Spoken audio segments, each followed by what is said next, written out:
ชำระใจให้สะอาดของดิบเนื้อสัตว์ไม่ควรนำไปเอาน้ำศักดิ์สิทธิ์จากบ่อน้ำทิพย์ดื่มล้างร่างกายบัดนี้บ่อน้ำคงใสใครมีโรคภัยเชิญได้ดื่มกินกราบรอยพระบาทองค์ศาสดา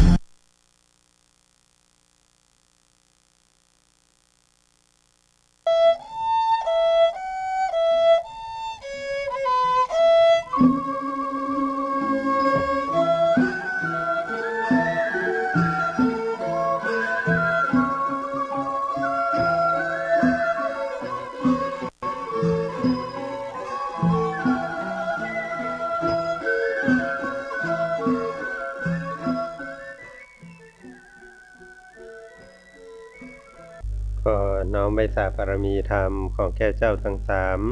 คือพระพุทธพระธรรมพระสงฆ์อันเป็นสรณะที่เพิ่งสูงสุดในชีวิต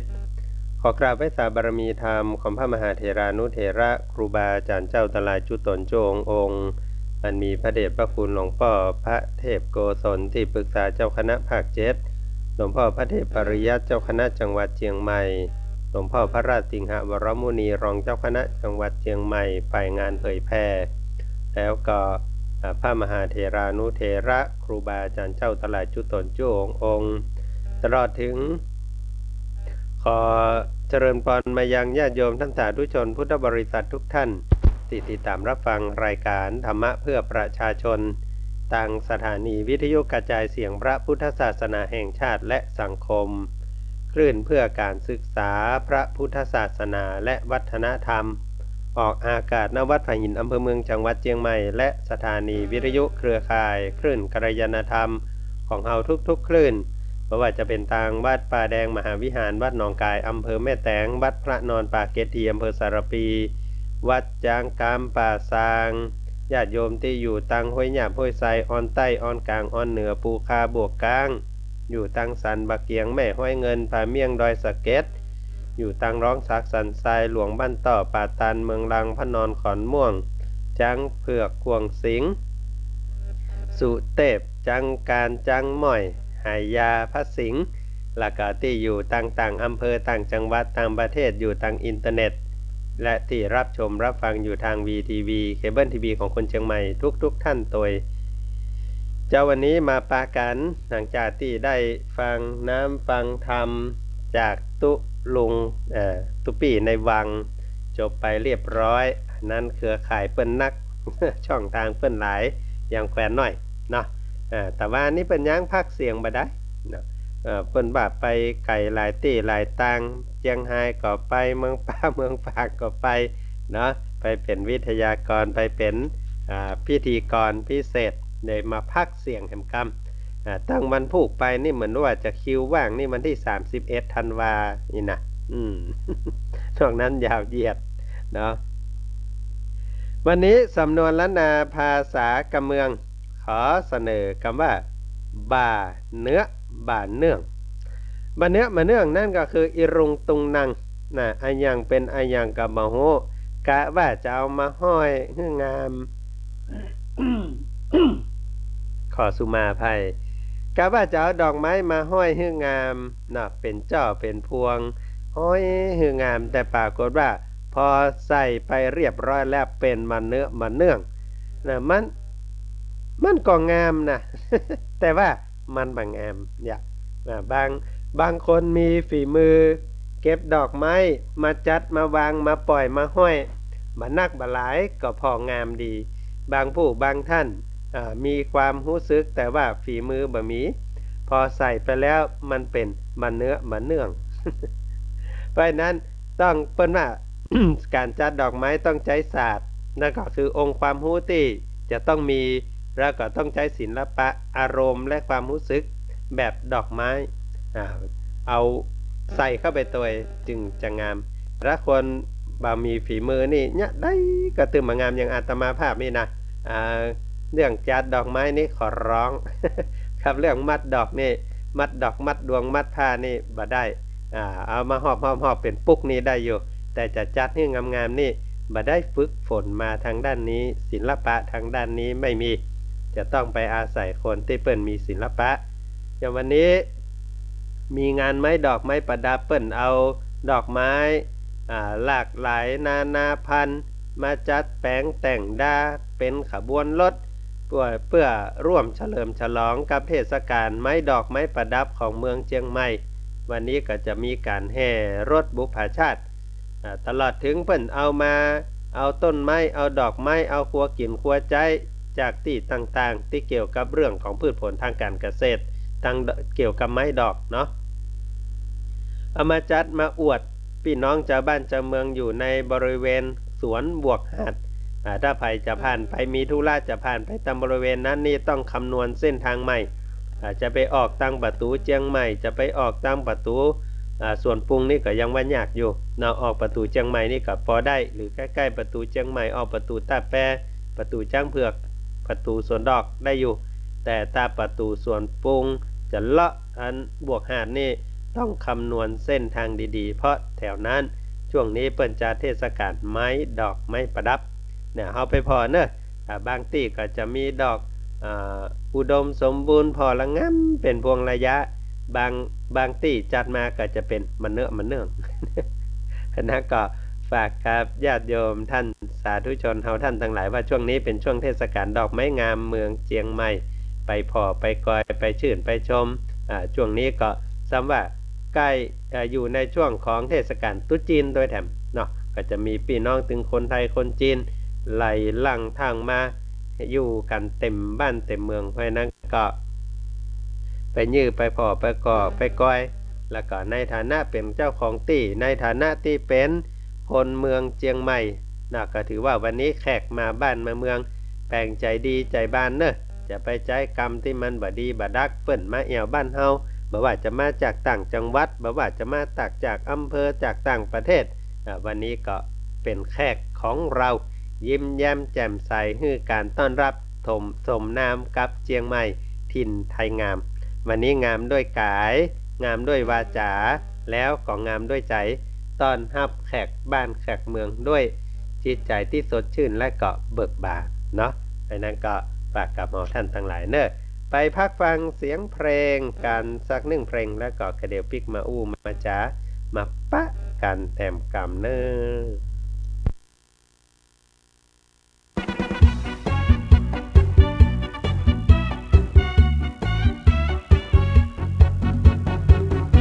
เชียงใหม่นี้นอเล่าพอสังเกตมีดอยสุเทพเป็นที่เพิ่งตั้งใจพระบุญล้านนาคูบาศรีวิจัยแดงสีวิไลป้องใสเจิดจ้าดอยสุเทพเป็นแห่งศักดิ์ศรีประเพณีเป็นสีสังหาเมืองคนฮักจริงชายหญิงทั่วหน้าสมชื่อลือชาล้านนาเวียงพิง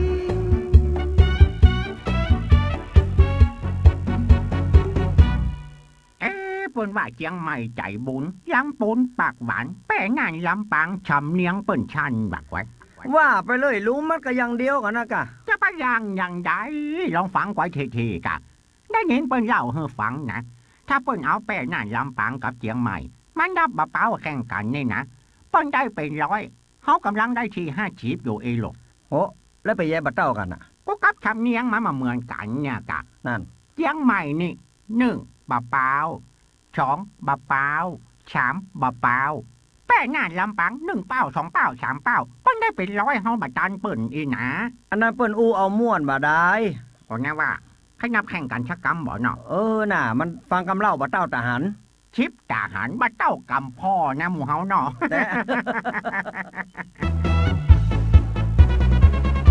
เชียงใหม่ใจบุญ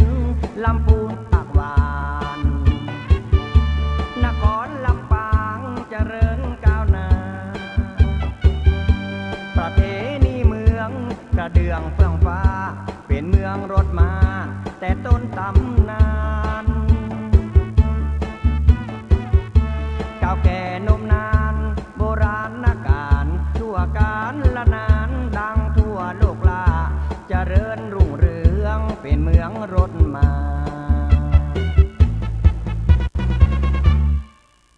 ลุงอันที่ว่าลำปางกับลำพูนเนี่ยที่ว่าอุ้มเหมือนกันนั่นเป็นอย่างไรก็โตมาจึงต่างกันนักพ่องเนอะเช่นจื้อจินมาลาบนี่เขาต้องการเพียแม่งก็ โอ้ต้องใส่เพียกะอันมันบะขมลุงถ้าต้องไปงานลำปางได้น้อยว่าไปเลยลุงก็ตากิโลเหมือนกันมันก็ได้เต้าเดียวกันนะบะเถียงครับบะเถียงแต่ชื่อจีนมาลาบไปงานลำปางขอเพียได้น้อยเดียวแต่เนอะถ้ามาตั้งลำปูนขอเพ่ดอกได้นักนะสีได้นักเนาะถ้ามาตั้งเชียงใหม่ได้ใช่เงาแต่มานั่นขอเพีย อันเนี้ยคือภาษาท้องถิ่น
นักอกนักใจสมัยบาเดียวอันแถมน้อยนะละอ่อนมันจะอู้กำเมืองมาได้ละเนอะป้อเมืองแม่เมืองชอนลูกอู้เป็นไทยอู้ได้กันยังแฟนเป็นชะเริ่มชะเกิมเหี้ยนั่นมันอย่างไรจะเริ่มจะเกิมหรอขนาดมึงยังบอกหูเรื่องชะเริ่มชะเกิมโอ้แต่ลุงมันเกิดบัดตันนะกะลุงก็คืออู้จ้างพ่องมาจ้างพ่องฟังหูเรื่องพ่องบอกหูเรื่องพ่องนะกะอันเนี้ยเปิ้นห้องจะเริ่มจะเกิมอย่างเชียงใหม่เขาว่ากับไฟ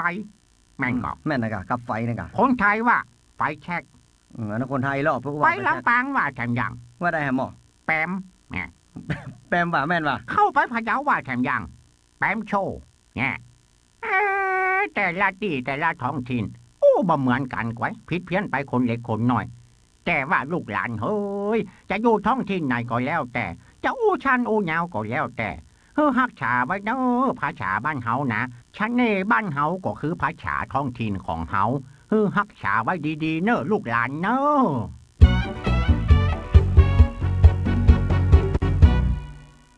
เสน่ห์บ้านเฮาก็คือภาษาของเราดังนั้นทักทายคนต่างถิ่นด้วยภาษาของเราเองบ่ว่าจะเป็นคนเมืองคนลือคนยวนคนยองเนาะตลอดถึงพี่น้องปะลองพี่น้องไตพี่น้องลัวพี่น้องปักกันยอเนาะบ่ว่าจะอยู่ในภาษาใดก่อนที่จะอู้เป็นภาษาอื่นทักทายด้วยภาษาของเราด้วยรอยยิ้มมีจะม่วนที่สุดเนาะจะเป็นโอมือเจอเปอร์นะจะเป็นหมายสูงคาสวัสดีเจ้าสวัสดีครับอันนี้ก็ทักทายกันนะยิ้มแย้มแจ่มใสในช่วงนี้นะเสน่ห์บ้านเราก็คือภาษาของเราเมืองเชียงใหม่มีคำขวัญที่ครูบาอาจารย์ตั้งแต่ในตอนเฉลิมฉลองก่อนจะถึงช่วงระยะเวลา700ปีเมืองเชียงใหม่ตอนนั้นได้มีการคนในแต่ละท้องถิ่นแต่ละท้องที่ได้พิจารณาว่าประเทศบ้านเมืองจังหวัดอำเภอของแต่ละผู้แต่ละคนมีอันอย่างเป็นจุดเด่นก็เลยมีการประกวดคำขวัญเมืองเชียงใหม่ได้มีผู้ที่ชนะเลิศแล้วก็ได้รางวัลประกวดคำขวัญเมืองเชียงใหม่ว่าดอยสุเทพเป็นสีประเพณีเป็นสง่าบุพชาติร้วนงามตานามล้ำค่านครพิงค์ 3-4 ประโยคนี้เป็นคำอู้ที่บ่งบอกถึงลักษณะเด่นของเมืองเชียงใหม่ว่ามาเชียงใหม่ไม่ขึ้นดอยสุเทพไม่ถึงเชียงใหม่คนก็เลยไหลหลังทางมาแอวก็ขึ้นดอยสุเทพมาแอวก็ขึ้นดอยสุเทพดังนั้นถ้ารถติดตังปูนบดีจมเขาก็ไปทางอื่นอย่าอาตมาภาพถ้าวันสำคัญนี่จะขึ้นจะลงวัดนี่ถ้าอยู่ก็ต้องเอาจนค่ำเนาะถ้าบ่ได้ขึ้นนี่ก็บ่ทับปล่อยได้ละถ้าปล่อยแล้วมันจะเสียอารมณ์มันไปแบบแผ่วัดสักเตื้อบางทีเฮาลุกจากในเวียงจะขึ้นวัดนี่ใช้เวลาเป็นชั่วโมงนี่ก็ต้องอดเอาเพราะว่า คนไปที่หั่นเนาะคนจากต่างบ้านต่างเมืองยิ่งเปิ้นบอกว่าช่วงตรุษจีนหลังจากวันที่7ที่8นี่คนจะมาแถมประมาณ 5-6 หมื่นคนที่จะเข้ามาเมืองเชียงใหม่อันนี้กล้าที่เปิ้นสำรวจนะเพราะว่ามีภาพยนตร์มีหนังได้ออกไปฉายเกี่ยวกับเรื่องของการมาเอี่ยวประเทศไทยซึ่งในที่เหล่านั้นก็มีวัดมีสถานที่ที่เปิ้นมาถ่ายทำก็จะทำให้คนจีนนี่ตยมาพอวัดตามที่ในหนังดังนั้นไผที่วัดปรากฏอยู่นี่ก็เตรียมตัวต้อนรับดีๆ แขกจะมาไม่ใช่แขกคนจีนจะมาเนาะเป็นจะมาแอวบ้านแอวเมืองเฮาดังนั้นก็มาแอวดอยสุเทพเป็นซักเป็นสีของบ้านของเมืองนั่นหมายความว่าในบ้านเมืองเชียงใหม่เฮานี้มีพระพุทธศาสนาเป็นซักเป็นสีโดยมีดอยสุเทพเป็นสื่อสัญลักษณ์เปลวไปทางใดก็ปะแต่วัดแต่ว่านี่คือสัญลักษณ์ที่ดีงามของตามบ้านเฮาที่สั่งสมมาตลอดระยะเวลา730 ปีนี้730 ปีไม่ใช่730ขออภัย720 ปีนี้เนาะเพราะฉะนั้นบ้านเมืองเชียงใหม่ของเฮานี้จึงมีการเฮาพอคอยดูแลว่าอันยันที่ยืนยงคงอยู่มาจนถึง700 กว่าปี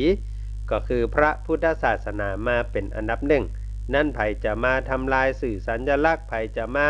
วางแผนในการบอกว่าโอ้แปลงวัดแปลงว่าบ่ต้องแปลงนักอย่างต่างๆอันนี้ไปว่ากันคนเดียวนะแต่ว่าในความเห็นแล้วสิ่งที่จะต้องพอคอยดูแลบอกว่าจะเป็นจังหวัดเชียงใหม่สำนักงานศิลปากรปจเทศบาลสิ่งที่เราจะต้องไว้ปิกมาพอว่าเอกลักษณ์ของเมืองนอกจากกำแพงเมืองเชียงใหม่วัดวาอารามคุ้มเจ้าบ้านเจ้าเมืองของเฮานี่หายไปเกือบจะเสี่ยงแล้วสิ่งที่เหลืออยู่ถึงวันนี้ก็คือวัดวาอารามเฮาที่เฮาสามารถจะบอกกับคนอื่นได้ว่านี่เนออยู่มาถึง700 กว่าปีวัดที่อยู่มาอายุนัก700 กว่าปีไม่ว่าจะเป็นวัดเจียงมั่นวัดพระสิงห์วัดเจดีย์หลวงวัดอื่นๆเนาะที่อยู่กู้กับบ้านกับเมืองนี่มาวัดพระเจ้าเมงลายกาวัดอย่างกาเนี่ยวัดต่างๆเหล่านี้ควรจะไว้มาพอเข้าไปช่วยตู้เจ้าที่เปิ้นพอคอยดูแลวัดวาอารามว่าจะมีการบริหารมีการจัดการมีการพอคอยดูแลอย่างใดให้เหมาะสมให้เปิงกับอายุ700 กว่าปีให้มีสุขภ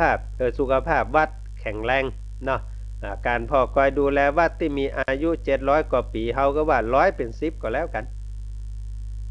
ถ้า100เป็น10บัดเดี๋ยวนี้ก็วัดเฮาก็เหมือนคนเฒ่าอายุ70 กว่าปีเฒ่าชะแลแก่ชราบางคนก็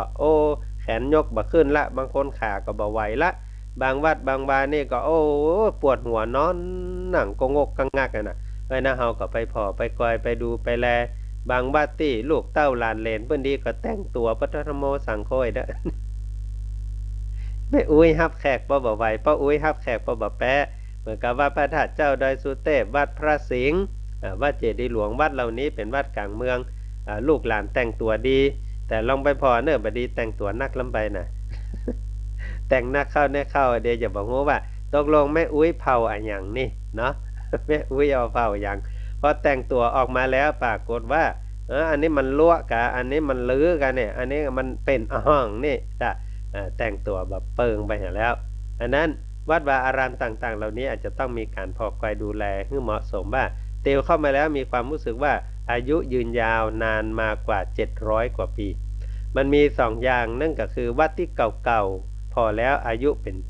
700กับวัดที่เจริญรุ่งเรืองต่อเนื่องมาจนถึง700 กว่าปีเหมือนกับเวลาที่เราไปพระธาตุเวดากองนะเราเกือบพอบหันยันที่เป็นของเก่าแต่เปิ้นมีวิวัฒนาการพัฒนาตลอดระยะเวลาเปลี่ยนรัฐบาลเปลี่ยนเจ้าฟ้าเจ้าแผ่นดินทุกคนมีหัวใจก็คือพระธาตุองค์เดียวกันช่วยกันทำนุบำรุงผอคอยดูแลจนกระทั่งว่าเป่งใสไวยะมาจนถึงทุกวันนี้คนก็ไหลหลั่งทางไปตลอดอันนี้บ่จำเป็นต้องไปแปลงให้มันเก่านะอันนี้บ่ต้องถ้าไวยะอังก็จะปิดหีดปิดหน่อยเมาะอันนั้นดอยสุเทพเป็นสี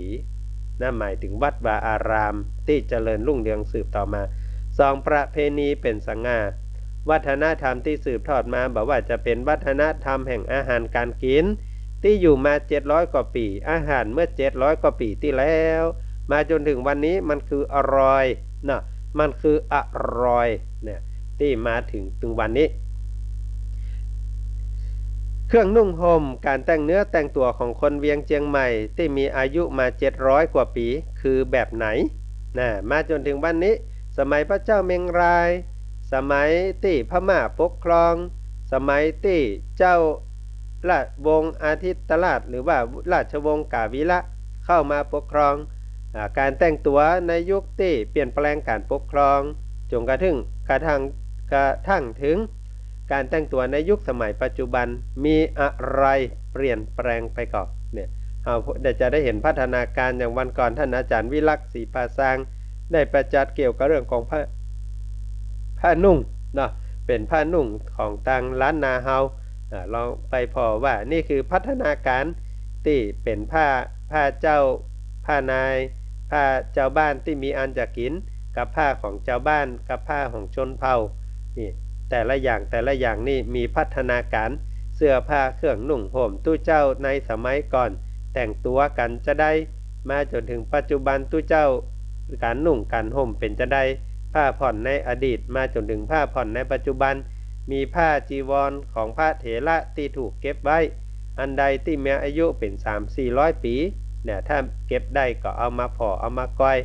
อันนี้ก็เป็นส่วนหนึ่งนะว่าที่เปิ้นเก็บบริขารของตู้เจ้าพระนายที่องค์สำคัญไว้ถุงย่ามก็ดีตลับปัดก็ดีผ้าใจก็ดีเนี่ยพอถึงวันหนึ่งเราจะได้รู้ว่าโอ้สมัยนั้นผ้าที่เปิ้นนุ่งประดิษฐ์ไปด้วยอันยังทำด้วยหยังถุงย่ามกาตลับปัดกาเราจะได้หันพัฒนาการเข้าของเครื่องใจอันนี้ก็เป็นหนึ่งวัฒนธรรมอันที่3ที่พักที่อยู่ที่อาศัยคนเมื่อ 6-700 กว่าปีที่แล้วจนถึงปัจจุบันเนี่ยเป็นอยู่อย่างใดจนถึงปัจจุบันเปลี่ยนแปลงไปอย่างใดแล้วบ้านเมืองที่อยู่ถึงวันนี้ยะจะได้ให้มันเหมาะมันสมมันเปิงกับบรรยากาศนครเชียงใหม่700ปีบ่ใจเตียวไปทางใดป้ายเป็นมาเนื่องเตียวไปทางใดค่าใจสียังก็ใจคัดหูคัดตาเข้ามาอยู่บ้านเมืองแต่บางทีเฮาก็หลงก็ลืมไปเนาะเฮาฮักสีม่วงแล้วเฮาก็ทาบ้านเฮาเป็นสีม่วงแต่เมืองนี่มัน700กว่าปีแล้วนะเฮามาอยู่ยังบ่ถึง10ปีเฮามาอยู่ยังบ่ตะใดตะดีเด้อเอาแค่ว่าแค่100ปีได้นะเนาะเปิ้นมีอายุกว่าเฮา6-7 เต้าเฮาก็ต้องปรับตัวให้เข้ากับเปิ้นเนาะเข้ากับบ้านกับเมืองอันนั้นที่พักที่อยู่ที่อาศัยก็เป็นอันหนึ่งวัฒนธรรมการเยียวยารักษาก็เป็นหนึ่งวัฒนธรรมคำอู้คำจาก็เป็นหนึ่งวัฒนธรรมอันนั้นประเพณีเป็นสง่าบุพชาติร้วนงามตาหมายถึงธรรมชาติและสิ่งแวดล้อมวันนี้ที่ยัง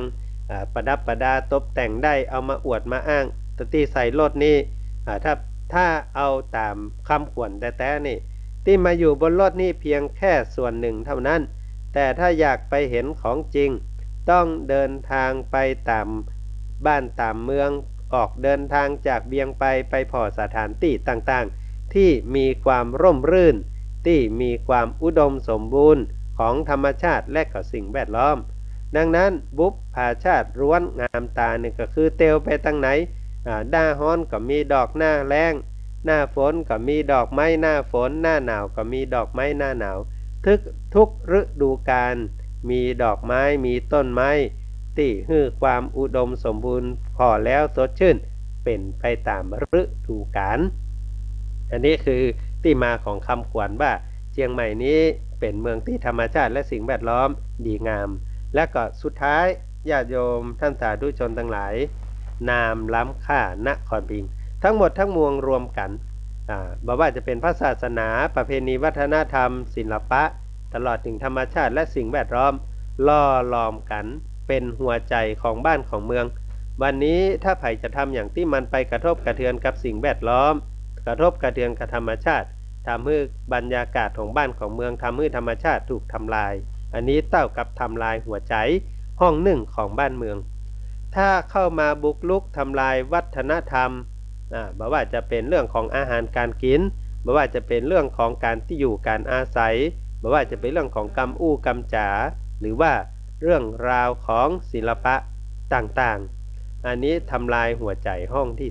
2ทำลายหัวใจห้องที่4ก็คือการทำลาย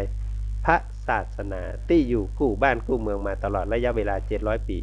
ทำลายหัวใจไป3ห้องแล้วหัวใจคือชีวิตของเฮานั้นแห่งห้องหนึ่งจะอยู่ได้จะใดนั้น720ปีจึงขอฝากกับเฮาท่านทั้งหลายช่วยเก็บรักษาประเพณีวัฒนธรรมของเมืองเชียงใหม่ให้อยู่ยงคงสืบทอดไปหันการฉลอง730 40 50ไปจนกระทั่ง800ปีเมืองเชียงใหม่เฮาในยุคนี้ที่ได้รับการส่งต่อสิ่งที่ดีงามจากบรรพบุรุษบรรพชนเฮาจะช่วยกันด้วยวิวัฒนาการความทันสมัยของเฮาที่มีอยู่ณปัจจุบันเก็บไว้ให้ดีที่สุดเพื่อส่งต่อเป็นมรดกทางภูมิปัญญาทางพระศาสนาศิลปวัฒนธรรมธรรมชาติสิ่งแวดล้อมต่อไปให้ลูกให้หลานของเฮาได้ภาคภูมิใจว่าคนยุค2556 700ปีช่วยกันรักษาสิ่งที่ดีที่งามส่งต่อให้กับลูกกับหลานเฮาในอนาคตสืบไปวันนี้เวลาของรายการหมดลงแล้วก็เดี๋ยวไปฟังพยากรณ์อากาศชาดกม่วนๆจากตุ๊ปิเอพระครูสังฆบริหารธรรมนูญธรรมคุโนเป็นลำดับไปเนอะขอปรมีแก้วเจ้าทั้ง3คุณตาลศีลภาวนาปกข่มรักษาญาติโยมท่านสาธุชนทั้งหลายพระเถรานุเถระครูบาอาจารย์เจ้าภิกขุสังฆสามเณรเถรน้อยทุกรูปทุกองค์ได้พากันอยู่เย็นเป็นสุขจุ่มเนื้อเย็นใจสุขภาพพลานามัยสมบูรณ์แข็งแรงนิมาค้าขึ้นเจริญเหมือนกันทุกท่านทุกคนเทินขอเจริญพร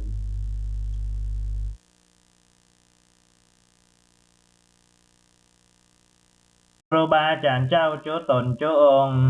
ขอเจริญพรญาติโยมผู้ส่วนธรรมและกัลยาณธรรมทุกผู้ทุกท่านที่กำลังรับฟังสถานีวิทยุกระจายเสียงพระพุทธศาสนาแห่งชาติและสังคม FM 104.50 เมกะเฮิรตซ์อากาศวัดฝ่ายหินอำเภอเมืองจังหวัดเชียงใหม่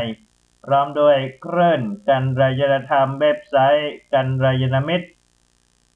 เสียงตามสายหอกระจายข่าวทุกวัดทุกวาทุกหมู่บ้านตัวเช้าวันนี้หลังจากที่ได้ฟังน้ำฟังธรรม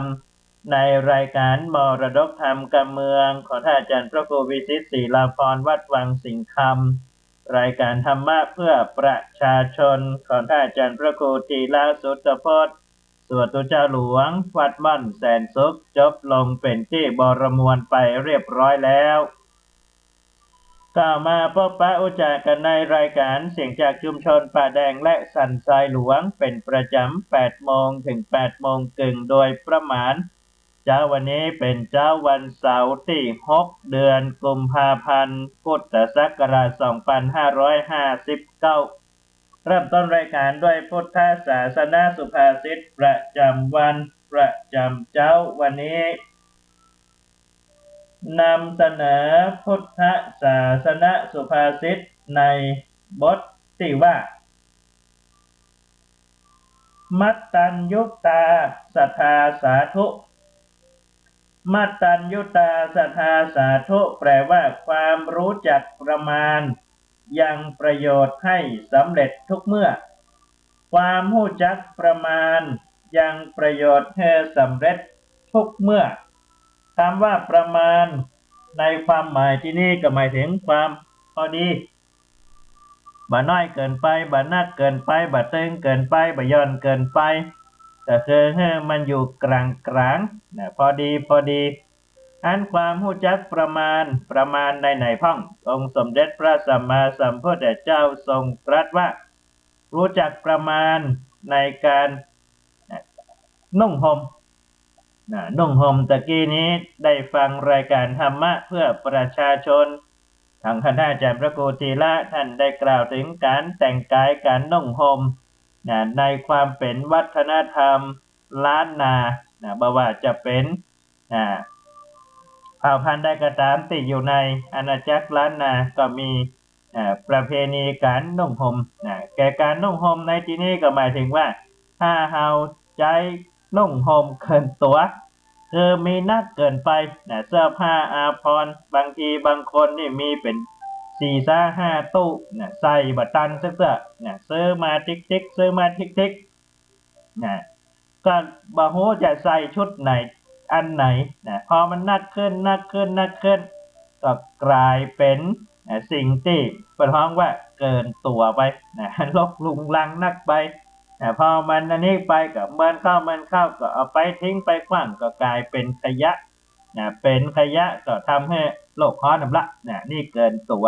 เสื้อผ้าอาภรณ์ควรใส่อย่างเหมาะสมถูกกาลเวลาทินไหนประจำทินเป็นชุดประจำทินอันนี้ก็ควรจะอนุรักษ์รักษาเอาไว้บางทีเอาบอกว่าโอ้มาเจียงใหม่จะมาพอเพิ่นใส่สิ้นกลางจ้องนี่ก็มาตอนปีใหม่เมืองบ่นะถ้าวันปกตินี่บ่ค่อยหันละนี่นะตอนนี้เป็นต้นนะอันนั้นหลายอย่างหรือว่าที่เขากล่าวถึงการนุ่งห่มหรือว่าความมีนักเกินไปเสื้อผ้าอาภรณ์ต่างๆมีนักเกินไปเนี่ยอันนี้อันที่หนึ่งอันที่สองคือประมาณในการกินประมาณในการกินถ้ากินนักก็ใครรับกินน้อยก็รู้สึกว่าหิวอันนั้นองค์สมเด็จพระสัมมาสัมพุทธเจ้าก็ทรงตรัสว่าจงกินเพื่ออยู่กินเพื่อที่จะได้ทำคุณงามความดีบ่ใช่กินเพื่อความอร่อยบ่ใช่กินเพื่อจะให้มันอิ่มหนำสำราญนักเกินไปให้มันพอดีให้มีพลังในการที่จะประกอบกิจหน้าที่การงานและก็ทำความดีประมาณในที่อยู่อาศัยก็คือพอดีบ่นักบ่น้อยเกินไปบางทีเฮาก็จะหันว่าบางคนมีอยู่กัน3 คนในครอบครัวแปลงบ้าน3 หลังถามว่าจะไปอยู่ที่ไหนมันก็นักเกินไปเนาะอันนี้ถ้าเกิดว่านักน้อยเกินไปก็บ่ดีก็ต้องพอดีบ่ว่าจะเป็นเรื่องใดก็ตามถ้าเอาอยู่ตรงกลางคือมันมีความพอดีการกินการอยู่การใช้การสอยประมาณบ่เกินตัวเกินไปเกินกำลังของเฮาทั้งกำลังสติปัญญากำลังการเงินต่างๆเหล่านี้เป็นต้นมันก็จะอยู่แบบสุขสบายก็คือบ่นักบ่น้อยบ่มีความทุกข์มากมายมีนักก็ทุกข์นักมีน้อยก็ทุกข์มันก็อันเดียวกันเพราะนั้นก็พอดีก็ฝากกับพ่อแม่พี่น้องได้พิจารณากันว่าถ้าใครรู้จักประมาณแล้วก็จะมีความสุขก็คือพอดีบ่น้อยบ่นักเกินไปกรมอุตุนิยมวิทยาได้รายงานพยากรณ์อากาศประจำเช้าวันเสาร์ที่6 กุมภาพันธ์ว่าบริเวณความกดอากาศสูงกำลังค่อนข้างแรงแถมระลอกหนึ่งจากประเทศจีนได้แผ่เสริมลงมาปกคลุมภาคอีสานแล้วคาดว่าจะแผ่ลงมาปกคลุมประเทศไทยตอนบนและทะเลจีนใต้ในวันนี้แล้วก็จะปกคลุมไปจนถึงวันที่วันที่8 กุมภาพันธ์ลักษณะเช่นนี้จะทำให้มีอากาศหนาวเย็นและจะมีอุณหภูมิลดลง 4-6 องศาและก็จะมีลมแห้งโตยสำหรับภาคเหนือเช้าวันนี้ถึงเช้าวันพรุ่งนี้ในตอนเช้าจะมีเมฆหมอกและก็จะมีอุณหภูมิลดลง 2-3 องศาทางตอนบนของภาคนั้นอุณหภูมิต่ำสุดอยู่ที่ 11-14 องศาทางตอนลุ่มของภาคก็จะมีอุณหภูมิต่ำสุดอยู่ที่ 17-18 องศาส่วนบนยอดดอยนั้นก็ยังมีอากาศหนาวเย็นอุณหภูมิต่ำสุด 3-9 องศาสำหรับในช่วงกลางวันในเช้าวันนี้จนถึงกลางวันนี่นะฮะอุณหภูมิสูงสุดอยู่ที่ 29-33 องศาก็ร้อนนั่นละเหมือนกันพ่อแม่พี่น้องก็ต้องดูแลสุขภาพบางทีบางเช้าอากาศหนาวเย็นตอนกลางวันอากาศร้อนก็คือทำให้การปรับตัวค่อนข้างที่จะลำบากปรับตัวยากน้อยนึงบางคนก็ถ้าเกิดว่าดูแลตัวเองบ่ดีก็อาจจะเป็นหวัดเป็นไข้เป็นเมื่อยขึ้นมาได้คำวัดประจำวันในเช้าวันนี้นำเสนอคำว่าวุฒิคำว่าวุฒิหมายถึง แปลคำว่าวุฒิแปลว่าความเจริญความงอกงามความเป็นคนใหญ่คำว่าวุฒิคือความเป็นผู้ใหญ่สามอย่างที่นิยมอู้กันในภาษาไทยเอาให้มีวุฒิคือเป็นความงอกงามความเป็นคนใหญ่ความเจริญแต่ในอรรถกถาและฎีกาเปิ้นได้ให้ความหมายคำว่าวุฒินั้นคือความเป็นผู้ใหญ่ต้องประกอบไปด้วย3คุณสมบัติคือชาติวุฒิก็คือความเป็นผู้ใหญ่โดยชาติคือเกิดในชาติกำเนิดฐานะอันสูง2คือวัยวุฒิความเป็นผู้ใหญ่โดยวัยคือเกิดก่อน3คุณวุฒิความเป็นคนใหญ่ผู้ใหญ่โดยคุณงามความดีหรือโดยคุณวิเศษที่ได้บรรลุคือผลสำเร็จที่ดีงามในคัมภีร์ที่อรรถกถาจารย์เปิ้นได้กล่าวถึงก็คือคนเฮานอกจากจะมีชาติมีวัยมีคุณวุฒินอกจากนั้นก็คือมีอย่างหนึ่งเพิ่มขึ้นมาคือปัญญาวุฒิคือผู้ใหญ่ด้วยปัญญาคือมีปัญญาอันนั้นองค์สมเด็จพระสัมมาสัมพุทธเจ้าทรงตรัสว่าคนที่จะเจริญหรือว่างอกงามได้ต้องประกอบไปด้วยปัญญาวุฒิคุณวุฒิชาติวุฒิแล้วก็วัยวุฒิ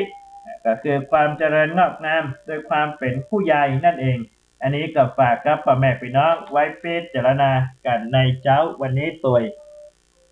ก่อนที่จะไปอุจากันในเรื่องราวของจาดกต่างพระพุทธศาสนาสุวรรณวงศจาดกในช่วงนี้ก็มีงานปล่อยหลวงที่วัดสันป่าเลียงตำบลหนองหอยก็มีงานปล่อยหลวงมีงานปล่อยหลวงและก็ในอำเภอสันทรายวันนี้ก็มีงานปล่อยหลวงเช่นเดียวกันที่วัดใหม่ชลประทาน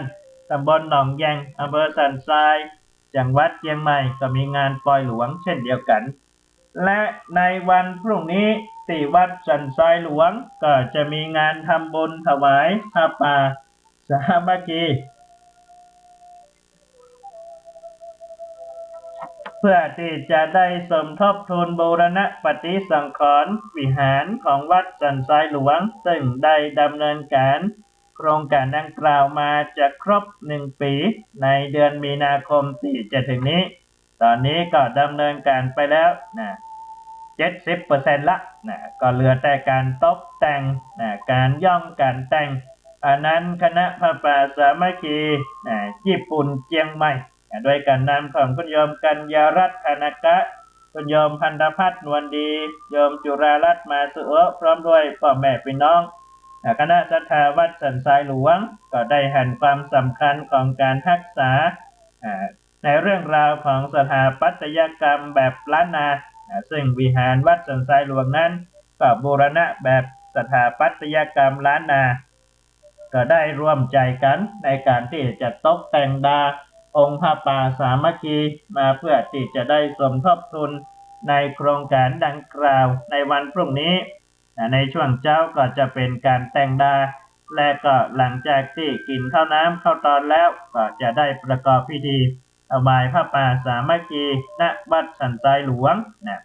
และในช่วงวันที่23ถึง25กุมภาพันธ์นี้ก็จะมีงานพระราชทานเพลิงศพหลวงพ่อพระครูปัญญาโรจนกุลหรือว่าหลวงพ่อคำอ้ายปัญญาทโรสิริอายุได้83 ปีอดีตเจ้าวาดวัดสันต้นเปาอดีตเจ้าคณะตำบลสันต้นเปาอำเภอสันทรายจังหวัดเชียงใหม่ในวันที่25เวลา 15 นาฬิกาก็จะได้มีพิธีพระราชทานเพลิงศพณวัดเมรุชั่วคราววัดสันต้นเปาตำบลป่าเปาอำเภอสันทรายจังหวัดเชียงใหม่ศิษยานุศิษย์ก็ไปร่วมส่งสักการหลวงพ่อเป็นวาระสุดท้ายรวมไปถึงญาติโยมสาธุชนพุทธบริษัททุกท่านโดย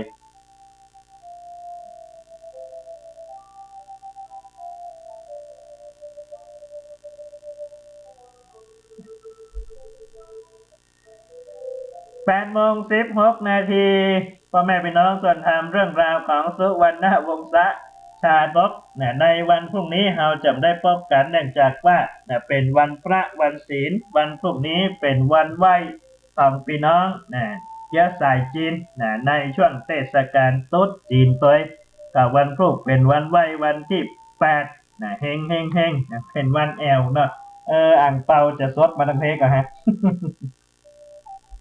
ก็วันพรุ่งนี้เป็นวันพระวันศีลเป็นวันพระใหญ่คือแรม15 ค่ำเดือน4เพราะนั้นวันนี้ก็เลยจะเล่าชาดกไว้เพื่อวันพรุ่งนี้แล้วก็เราจะได้มาพบกันในวันที่8ก็ได้นะเมื่อวันก่อนแต่วันนี้บ่ได้เล่าสักคำเนื่องจากว่ามีเหตุการณ์ข้องทางเทคนิคทางสถานีวิทยุเมื่อวันก่อนได้เล่ามาถึงตอนที่พระราชบิดาของพระมหาสัจเจ้าคือเจ้าชายสุวรรณวงศ์ราชกุมารได้เสด็จสวรรคตแล้ว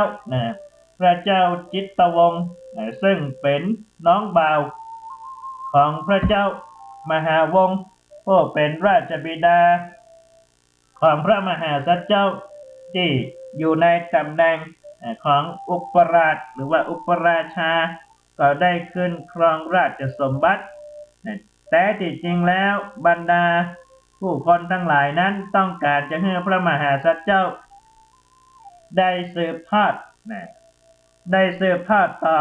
จากพระราชบิดาแต่พระมหาสัจเจ้านั้นท่านได้ปฏิเสธบอกว่ายังหนุ่มยังน้อยอยู่ให้พระเจ้าอาขึ้นไปก่อนขึ้นครองราชย์ไปก่อนแต่ว่าพระเจ้าจิตตวงศ์นั้นเป็นกษัตริย์ที่บ่ค่อยมีความยุติธรรมต่อใดปกครองประชาชนแตกต่างจากอ้ายตัวเก่า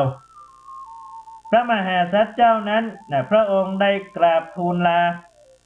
พระราชมารดาและพระเจ้าจิตตวงศ์พระเจ้าอาตัวที่ให้เหตุผลว่าอยากจะไปเอวในป่าเพื่อที่จะแสวงหาช้างมงคลซึ่งจะใช้เวลาในการไปเสาะหาช้างมงคลเนี่ย3 เดือนพระเจ้าจิตตวงศ์จึงได้มีพระราชานุญาตให้พระมหาสัจเจ้าชายสุวรรณวงศ์ราชกุมารซึ่งอยู่ในตำแหน่งของอุปราชาได้ไปเสาะหาช้างมงคลเมื่อพระมหาสัจเจ้าได้รับพระราชานุญาตแล้วจึงได้เดินทางเข้าไปในแพะในป่าเพื่อที่จะแสวงหรือว่าเสาะหาช้างมงคล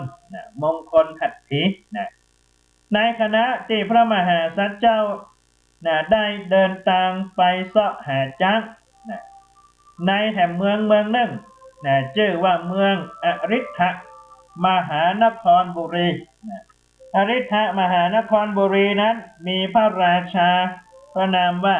พระเจ้ายัสกะแล้วก็มีพระมเหสีพระนามว่าพระนางศิลวดี พระนางศิลวดีนั้น ได้ให้ประสูติการพระราชธิดาพระราชบิดามารดาจึงได้ตั้งชื่อว่าเจ้าหญิงบูรณีเจ้าหญิงบูรณีแล้วพระเจ้ายัสกะก็ได้เป็นกษัตริย์ในเมืองอริ ธมหานครบุรีนั้นเปิ้นได้เล่าในจาดกว่าพระเจ้ายัสกะพระราชานั้นเสวยสุราเป็นนิจการพูดกันง่ายๆว่าพระเจ้ายัสกะนั้นชอบดื่มสุราอันนั้นเมื่อ เป็นอย่างนี้ก็เลยทำให้การปกครองบ้านเมืองก็บอกว่าที่จะเป็นไปใส่ใจดูแลงานราชการบ้านเมืองประชาชนต่อใดวันๆก็ทรงร่ำสุราเป็นนิดทุกครั้งที่เสด็จออกว่าราชการท่ามกลางหมู่มหาอมาตย์เสนาบดีพระเจ้ายัสกะนั้นก็จะให้เจ้าหญิงปูรณีนั่งบนพระเพลาของพระองค์คือนั่งบนตักหลังจากนั้นก็ทรงวินิจฉัยการงานราชการต่างๆใน สุวรรณวงศาชาดกก็เล่าต่อไปว่าเจ้าหญิงนั้นพอมีชนสาได้16 ปีก็มีความงามประดุจดังนางเทพอัปสรในสวงสวรรค์นี่เพราะนั้นทุกวันเนี่ยพี่เลี้ยงนะจะปากันดูแลประคบประหงมเป็นอย่างดีมีเหตุการณ์เกิดขึ้นนะอยู่มาวันหนึ่งในขณะที่นะเจ้าหญิงนะกำลังทรงบรรทมอยู่ในปราสาทบรรดาแม่นมปีเลี้ยงนางสนมทั้งหลายก็ปากันรับกันไปหมดแล้วก็ตื่นขวายนะเพราะว่าวันนั้นเน่ยเป็นวันที่พระราชาเนี่ยจะออกว่าราชการและวันนั้นก็เป็นวันที่พระเจ้ายศกะนั้นทรงเสวยสุราจนมีอาการเมาไม้นะเมื่อจะว่าราชการก็ต้องมีเจ้าหญิงนะเสด็จไปตัวพอพระราชา มาได้ทอดพระเนตรหันเจ้าหญิงเสด็จมาก็ปากันก็ทรงกริ้วคือโกรธแล้วก็ได้เสด็จไปยังปราสาทของเจ้าหญิงโดยในพระหัตถ์นั้นมีพระแสงดาบไปตัวเพราะความโกรธว่าทำไมวันนี้ลูกถึงไปว่าราชการตัวเพราะว่าสุราเมรัยทำให้คนเสียสติกินนักก็เสียสตินะพ่อแม่พี่น้องส่วนธรรมพระราชาจึงเสด็จไปยังปราสาทของเจ้าหญิงเมื่อเปิดประตูไปก็หันเจ้าหญิงทรงบรรทมอยู่และนางสนมทั้งหลายก็ลับไล่กันอยู่นะพอหันพระราชานางสนมทั้งหลายก็สะดุ้งตกใจพระราชานั้นก็ทรงพระโกฏาคือเกลี้ยวโคตรแล้วก็ดารับสั่งว่าลูกสาวตัวเก่านั้นเป็นการกณีเป็นลูกโจรเหล่านี้เป็นต้นเนี่ย แล้วพระราชาก็จะประหารเจ้าหญิงปูรณีเจ้าหญิงปูรณีถูกพระราชาได้ต่อว่าต่อขานว่าบ่ใจลูก บ่ใจเป็นธิดาของพระองค์เป็นกาลกิณีเหล่านี้เป็นต้นนี่เจ้าหญิงนั้นก็น้อยเนื้อต่ำใจ ว่าป่อนั้นบ่ฮักเดิมแต่สุราแล้วก็บ่มีสติสัมปชัญญะในการครองพระองค์เลยก็เป็นที่อับอายแก่เจ้าหญิงเป็นยิ่งนักเจ้าหญิงก็เลยทนบ่ได้ก็เลยเกิดในพระทัยว่าจะหนีออกจากเมืองไปตายเนี่ยดีกว่าสู้ที่จะอยู่กับพระราชบิดาที่บ่มีสติสัมปชัญญะครอบครองเพราะกำลังของสุราเมลัยเจ้าหญิงเกิดได้ดังนั้นจึงได้เก็บของมีค่าอันมีพระธรรมลงค์ห่อไว้ในปกผ้าแล้วจึงได้เอา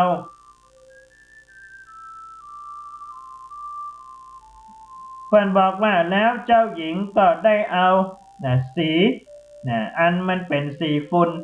มาทาสรีระอินทรีย์แล้วก็ปลอมตัวหนีออกจากปราสาทไปในป่าโดยที่บ่มีจุดหมายเจ้าหญิงนั้นหนีออกจากบ้านจากเมืองมาเพราะทนพระราชบิดาที่เป็นคนเมาไม้บ่ได้จึงได้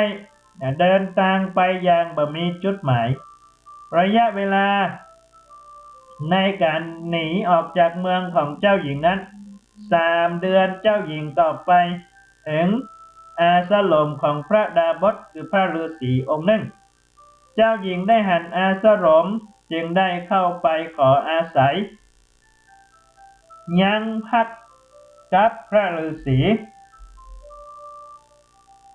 พระฤาษีนั้นก็มีเมตตาธรรมเมื่อหันคนตกได้ยากมาขอความอาศัยเปิ้งปิงจึงได้ให้เจ้าหญิงนั้นได้ไปพำนักอยู่ในอาสลมแห่งหลังหนึ่งเจ้าหญิงปูรณี ก็ได้เมตตาธรรมของท่านพระดาบสโดยที่เจ้าหญิงนั้นก็อาศัยอยู่กับท่านพระดาบสเป็นระยะเวลา1 ปีแล้วเจ้าหญิงก็พิจารณาว่าเฮาเนี่ยเป็นมาตุคามคือเป็นแม่หญิงนะเพราะนั้นจะมาอาศัยกับหลวงประท้องว่าท่านพระดาบสผู้มีพระคุณเนี่ยก็ย่อมเป็นมนทินแก่บรรพชิตเพราะฉะนั้นเฮาจะลาพระอาจารย์ไปยังถิ่นที่มีมนุษย์ดีกว่าเมื่อตัวเจ้าหญิงนั้นเป็นสาวสะพรั่งชื่อว่าเป็นชาติมาตุคามถ้าเกิดว่ามีภัยผู้ใดผู้หนึ่งมาหันใส่มาปบใส่ว่าอาศัยอยู่กับท่านพระดาบสท่านพระดาบสก็จะมีมนทินทั้งที่ก็ไม่ได้เกิดอย่างกันเจ้าหญิงก็ได้ให้เหตุผลเช่นนี้พระดาบสได้ฟังก็หันเหตุผลที่ดีว่าโอ้ปูรณีเนี่ยเป็นผู้ที่มีปัญญามีคุณธรรมจริยธรรมจึงได้กล่าวกับเจ้าหญิงว่าหนทางที่ไปข้างหน้ามันอันตรายลูกเขยเพราะฉะนั้นก่อนที่จะไปลูกจงเฮียนมนต์จินนามณีให้สำเร็จก่อนเพื่อที่จะเอาไปป้องกันตัวในยามเดินทางเพราะว่าเป็นไม่ยิงเจ้าหญิงก็ได้เฮียนมนต์จินดามณีกับท่านพระดาบสจนท่องขึ้นใจก่อนที่จะเดินทางกราบลาท่านพระดาบสนั้นก็ได้มอบพระขันติปคือดาบวิเศษแล้วท่านพระดาบสก็ได้อำนวยอวยใจให้เจ้าหญิงปูรณีว่าลูกจงเดินทางด้วยความปลอดภัยเทวดาคุ้มครองรักษาไปที่ไหนก็ขอให้พบแต่คนดีๆหลังจากนั้นเจ้าหญิงก็ได้กราบลาท่านพระดาบสไปพร้อมกับมีพระขันวิเศษและก็มีมนต์จินดามณีมีคำถามว่าทำไมท่านพระดาบสถึงได้มอบพระขันติปคือดาบวิเศษและสอนเจ้าหญิง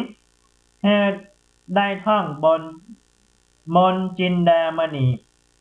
ครูบาอาจารย์ก็ได้อธิบายไว้ในชาดกเรื่องนี้ว่าใน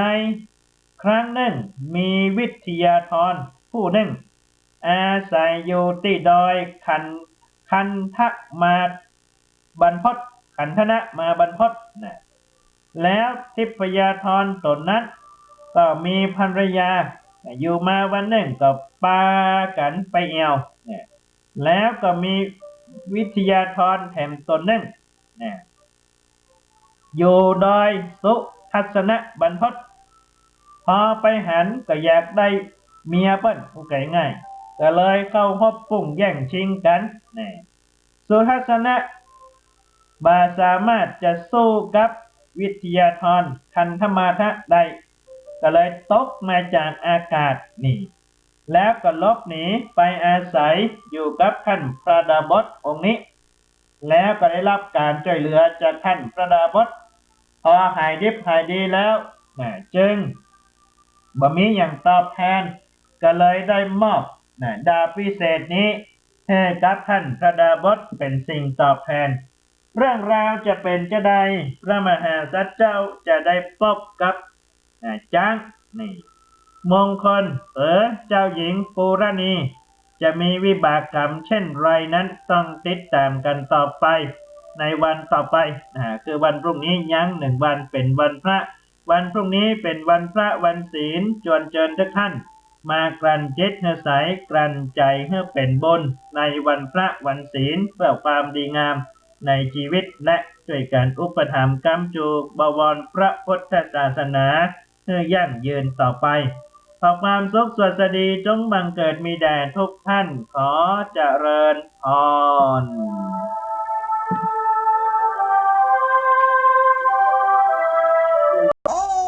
หลายคนหลายท่านก็มาชมมาอู้ให้ฟังว่าลูกหลานบาดเดียวนี่มันตึงเลอะตึงลึงเนาะมันสอนทุก จอนเนี่ยมันจึงมาเอากรรมเนอะโอ้ยมาหูจะเนี่ยจะใดละถึงวันนี่นะเอากะเดียวก็คือพี่นานวุฒิชาติได้ได้จ๋าได้ฮือธรรมะสาระกับศรัทธาญาติธรรมเนาะเพื่อจะได้มีข้อคิดดีๆเอาไปไว้เป็นคำสอนเพื่อกับลูกหลานกันต่อไปกันแล้วกันเนาะ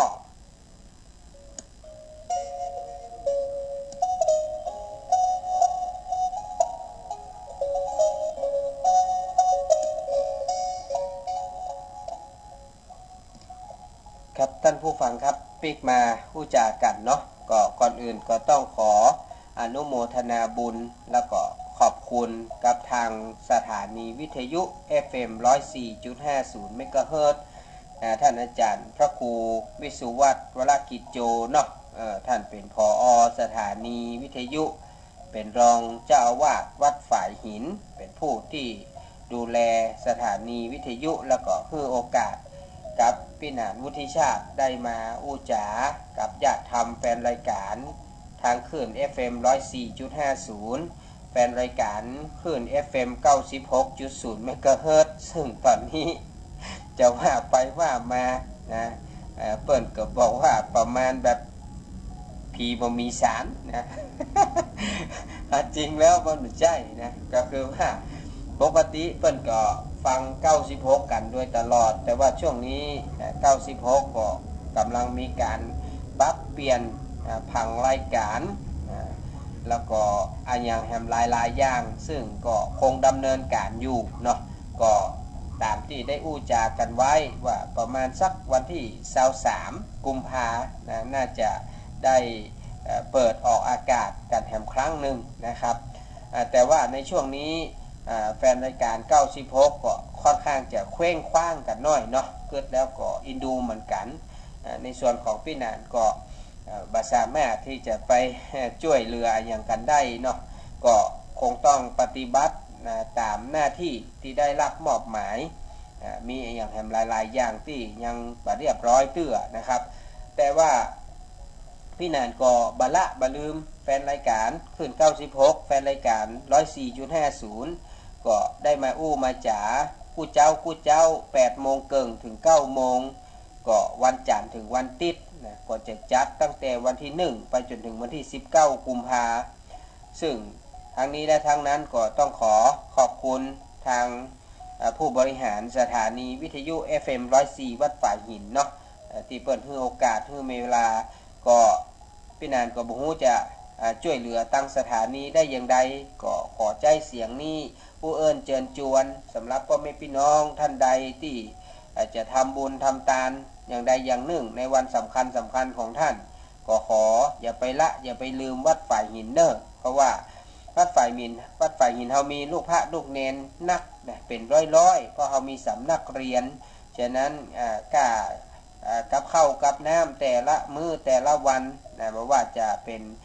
มื้อเจ้ามื้อเพลก็ยังต้องการกำลังใจกำลังแรงทรัพย์แรงศรัทธาจากศรัทธาญาติธรรมผู้ใจบุญทั้งหลายก็สามารถมาช่วยให้ช่วยหอมกันได้เนอะหรือว่าใครจะมาร่วมด้วยช่วยกันเรื่องทุนการศึกษาหรือว่าทุนค่าน้ำค่าไฟนะในการเผยแพร่พระธรรมคำสอนทางคลื่นคลื่น 104.50 ก็สามารถมาให้มาหอมกันได้หรือจะติดต่อสอบถามมาก็ที่เบอร์ 053-226-058 ตลอดจนถึงไผที่สนใจเรื่องของซีดีธรรมะนะก็สามารถมาติดต่อขอรับได้แต่ก็บ่ได้ลืมร่วมบุญให้หอมก้าแผ่นก้าซองก้าอย่างไว้ตัวเนาะเพื่อนจะได้มีเงินทุนเอาหมุนเวียนต่อไปนะครับอันนี้ก็เป็นฝากในเบื้องต้นพ่อแม่พี่น้องท่านผู้ฟังทุกท่านวันนี้เริ่มต้นเกริ่นนำเรื่องของพ่อของแม่บ่ใช่อย่างครับเพราะว่าช่วงนี้เราก็เห็นข่าวเรื่องของพ่อแม่ลูกเรื่องของการทำผิดกฎหมายบ้านเมืองของละอ่อนเยาวชนในยุคนี้สมัยนี้เปิ้นบอกว่าตามสถิติเนี่ยละอ่อนเริ่มทำผิดกฎหมายบ้านเมืองหนักขึ้น แล้วก็อายุน้อยลงติ๊กท่านผู้ฟังแม้กระทั่งนอนอายุแค่10ปลายก็เริ่มก่ออาชญากรรมในสิ่งที่เราบ่เคยคาดคิดว่ามันจะเป็นไปได้หรือมันจะเกิดขึ้นในยุคในสมัยของเราแต่ความจริงแล้วละอ่อนเยาวชนเหล่านี้เนี่ยเขาไปซึมซับพฤติกรรมการกระทำต่างๆจากสื่อต่างๆส่วนหนึ่งแล้วก็จากคนที่อยู่รอบข้างหรือในครอบครัวของเขาทำให้หันอยู่เจือทำให้หันอยู่เป็นประจำจึงทำให้เขานั้นเนี่ยทำอย่างไปโดยที่ได้กึดหน้ากึดหลังฉะนั้นพ่อแม่พี่น้องท่านผู้ฟังทั้งหลายถ้าเรามีลูกหลานที่อยู่ในวัยกำลังเป็นหัวเลี้ยวหัวต่อก็คือละอ่อนตั้งแต่อายุ14-15ขึ้นไปเนี่ยนะจนถึงประมาณ17-18เนี่ยท่านจะต้องระมัดระวังให้นักเพราะว่าละอ่อนในวัยเนี้ยเสี่ยงในการที่จะทำผิดกฎหมายบ้านเมืองได้ง่ายนะเพราะว่าเขากำลังเป็นวัยคึกขนองเป็นวัยที่บอกค่อยจะมีความคิดเป็นของตัวเก่านะมักจะเรียนแบบเอาอย่างหมู่วัยรุ่นหมู่โจทั้งหลายเนี่ยนะเขาว่ามันแน่จริงเนาะคิงเนี่ยคิงบ่กล้าเนี่ยหลอกเรียนละอ่อนมันบ่ได้เพิ่นว่ายิ่งว่าก็ยิ่งยุนะพ่อแม่พี่น้องเนาะเพิ่นว่าจะไปเพราะว่าจะไปแยะไอ้ที่พ่อแม่ก็ยุส่งไปเลยใครตาก็ไปเตอะเนี่ยคัดติข้อก็ไปเลยเนี่ยนะไม่เฮียนก็ไม่ต้องเฮียนนี่ใครเกเรก็เกเรไปเดี๋ยวก็ติดคุกติดข้อเดี๋ยวก็ติดยาเขาก็บ่สนเฮาอู้อย่างนั้นก็ซ้ำเป็นการชี้ช่องบอกทางให้เขาไปในทางนั้นก็กลายเป็นว่าเข้าป่าเข้าพงไปติ๊กๆนะท่านผู้ฟังนะฉะนั้นถ้าท่านมีลูกหลานบอกว่าไม่ยิงบอกว่าพ่อใจท่านจะไปประมาทลาสาว่าสิ่งที่ท่านอู้ไปว่าไปนั้นนะมันแต่งไปถึงจิตถึงใจเขานะเขาก็ซ้ำได้เปิดเขาว่าอย่างได้ส้นนี่เนาะกำเมืองว่าได้ส้นก็คือว่าซ้ำเหมือนกับไปยุยงส่งเสริมเขานะฉะนั้นก็ขอให้ระมัดระวังในการอู้การจ๋าในการบอกการสอนบางครั้งเขาจะโคตรจะเกลียดอย่างมกใดก็จ้างเพื่อนว่าเขาเป็นผู้รักผู้ใหญ่เนี่ยบางครั้งเพื่อนบอกว่าการสอนคนเนี่ยอย่าสอนด้วยอารมณ์หนึ่งนะสองอย่าไปสอนด้วยความโกรธความเกลียดนะถ้าเราสอนด้วยอารมณ์ด้วยความโกรธความเกลียดเราไม่ได้มีสติยับยั้งชั่งใจบางทีเราอาจจะอู้ผิดนะหรือว่าเนี่ยอย่างที่บ่ถูกต้องเป็นสิ่งที่เป็นตัวอย่างที่บ่ดีให้เขาไปนะครับฉะนั้นต้องระมัดระวังให้นักวันนี้จริงๆก็อยากจะอู้เรื่องของพ่อแม่ลูกนี่แหละแต่ว่าเราเห็นข่าวมากมายในสมัยปัจจุบันนะครับเรื่องของลูกหลานที่อาจจะไปทำร้ายบุพการีนะอย่างใดอย่างหนึ่งไปหรือทำให้พ่อแม่ผู้ที่ได้ชุบเลี้ยงมาต้องมีความผิดหวังเสียใจในพฤติกรรมในการกระทำของเขาจนพ่อแม่บางคนตัดพ่อตัดลูกกันเลยตัดแม่ตัดลูกกันไปเลยนะก็ยิ่งทำให้เขาแย่ลงนะฮะฉะนั้นไหนเขาก็ให้เขากำเนิดเกิดมาแล้วเขาก็จะต้องพยายามออมปล่อยเนี่ยกำเมืองคนมาอ่านแล้วก็พยายามประคับประคองนะให้เขาหลอดปลอดภัยแล้วก็อยู่ต่อไปให้ได้นะครับเราอย่าไปคิดว่ามันบ่ใช่ภาระหน้าที่ของเรานะจริงๆบ่ใช่นะครับเรานะต้องมีภาระที่จะต้องแบกรับบอกว่าผิดบอกว่าถูกนะเราก็จะต้องคอยดูแลขอบกอยเขานะฮะเพราะว่าในเขาก็ให้เขาเกิดมาแล้วจะต้องประคับประคองให้เขารอดปลอดภัยจาก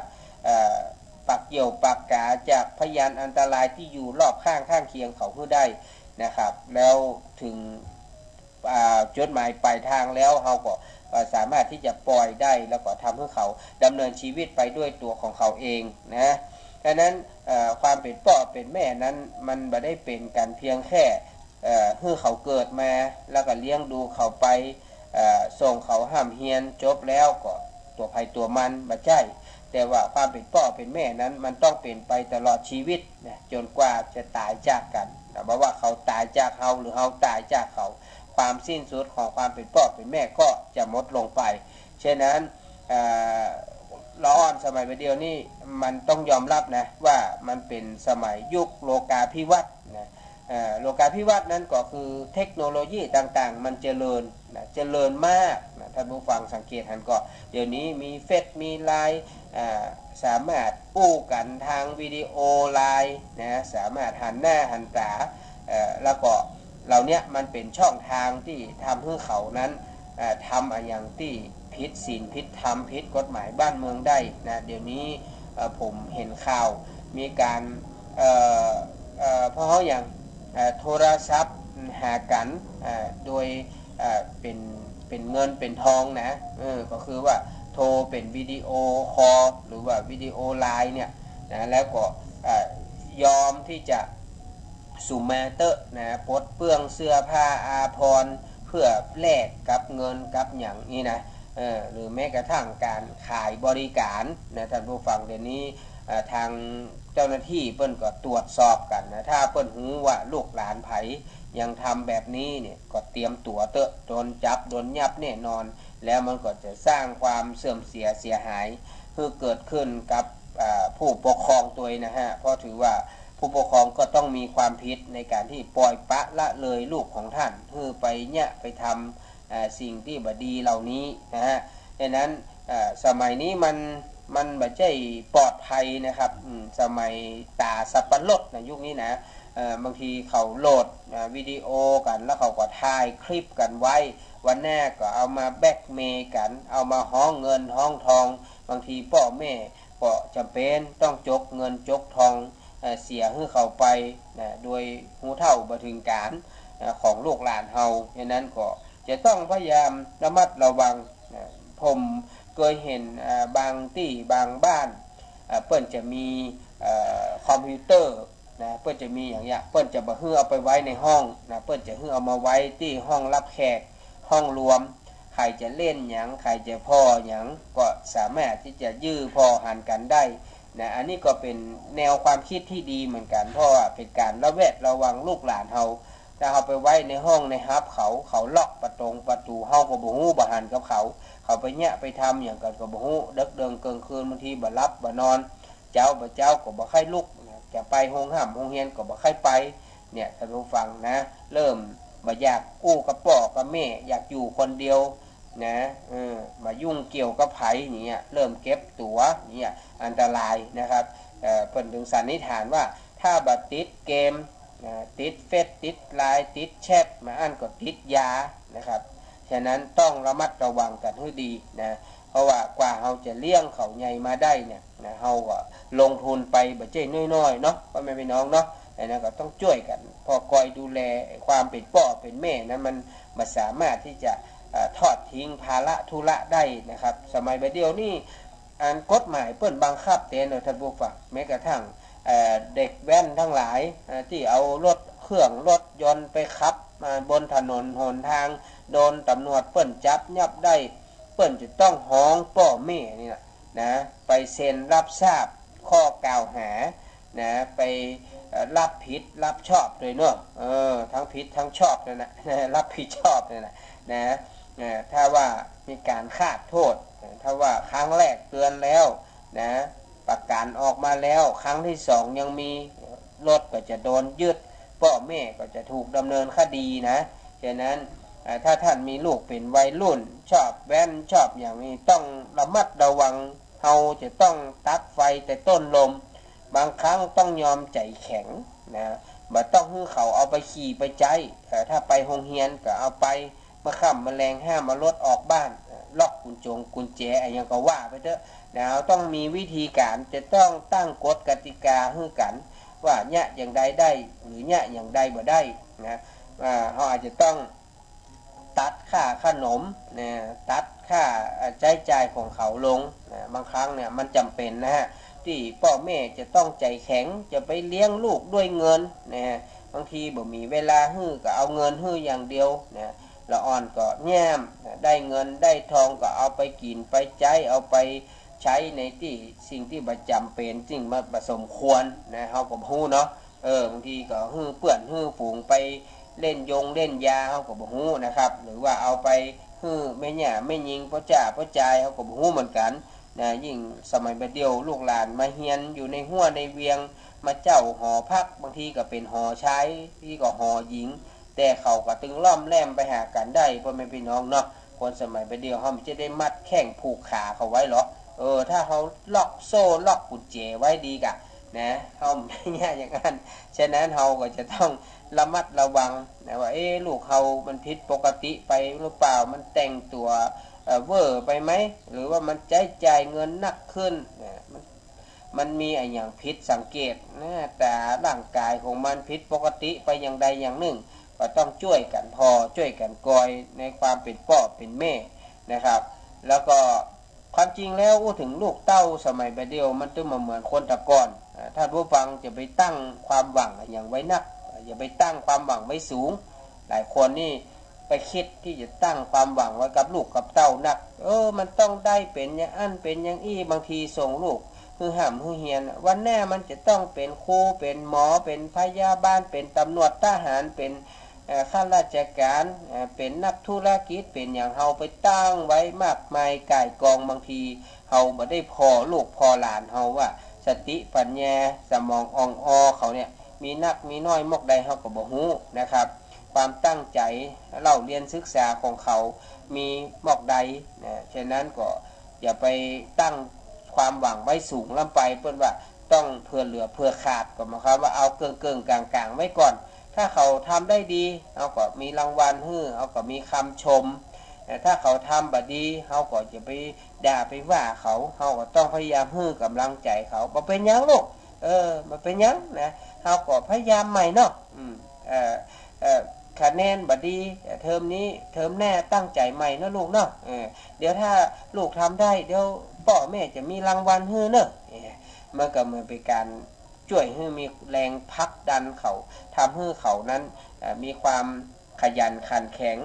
นักขึ้นนะครับอันนี้ก็เป็นช่องทางหนึ่งที่จะทำให้ลูกหลานเรามีกำลังใจแล้วก็การสอนลูกหลานสมัยบัดเดียวจะไปด่าไปว่าเขามันมีประโยชน์นะสมัยบัดเดียวนี่เพิ่นบอกว่าเราจะไปใช้ไม้แข็งอย่างเดียวมันไม่ได้เนี่ยอย่างที่กรรมภาษิตโบราณที่ว่าลักวัวฮื้อผูกลักลูกฮื้อตีเขาจะมาบุบมาตีเขาเหมือนสมัยตะก่อนโบราณเปิ้นบ่ได้ละเดี๋ยวนี้เปิ้นใช้กันบ่ได้ละสมัยแบบนั้นนะมันต้องมีกลวิธีที่จะล่อหลอกเขาที่จะมาโน้มแนวเขาที่จะมาผูกจิตมัดใจเขาว่าจะแย่งใดให้เขานั้นตั้งใจเล่าเรียนแย่งใดให้เขาฮู้บุญฮู้คุณพ่อแม่แย่งใดให้เขามีความรับผิดชอบดูแลตัวเก่าได้นะฮะก็จะต้องฝึกฝนนะบางครั้งเราบอกบ่ได้สอนบ่ได้เราก็จะต้อง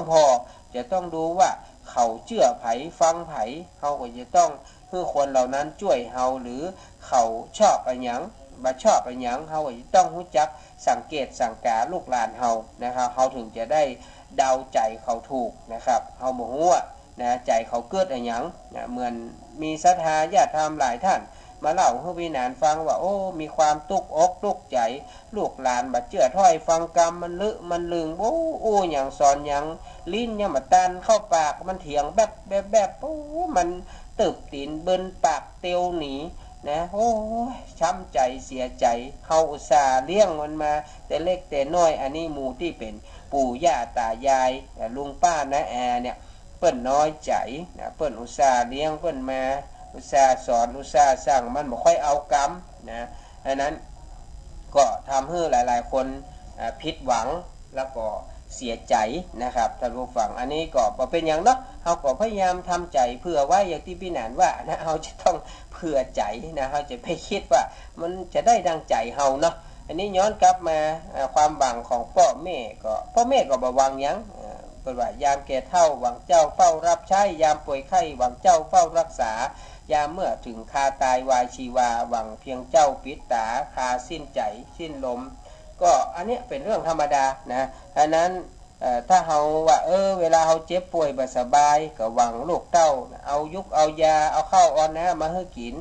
นะมาดูแลเจ็ดเนื้อเจ็ดตัว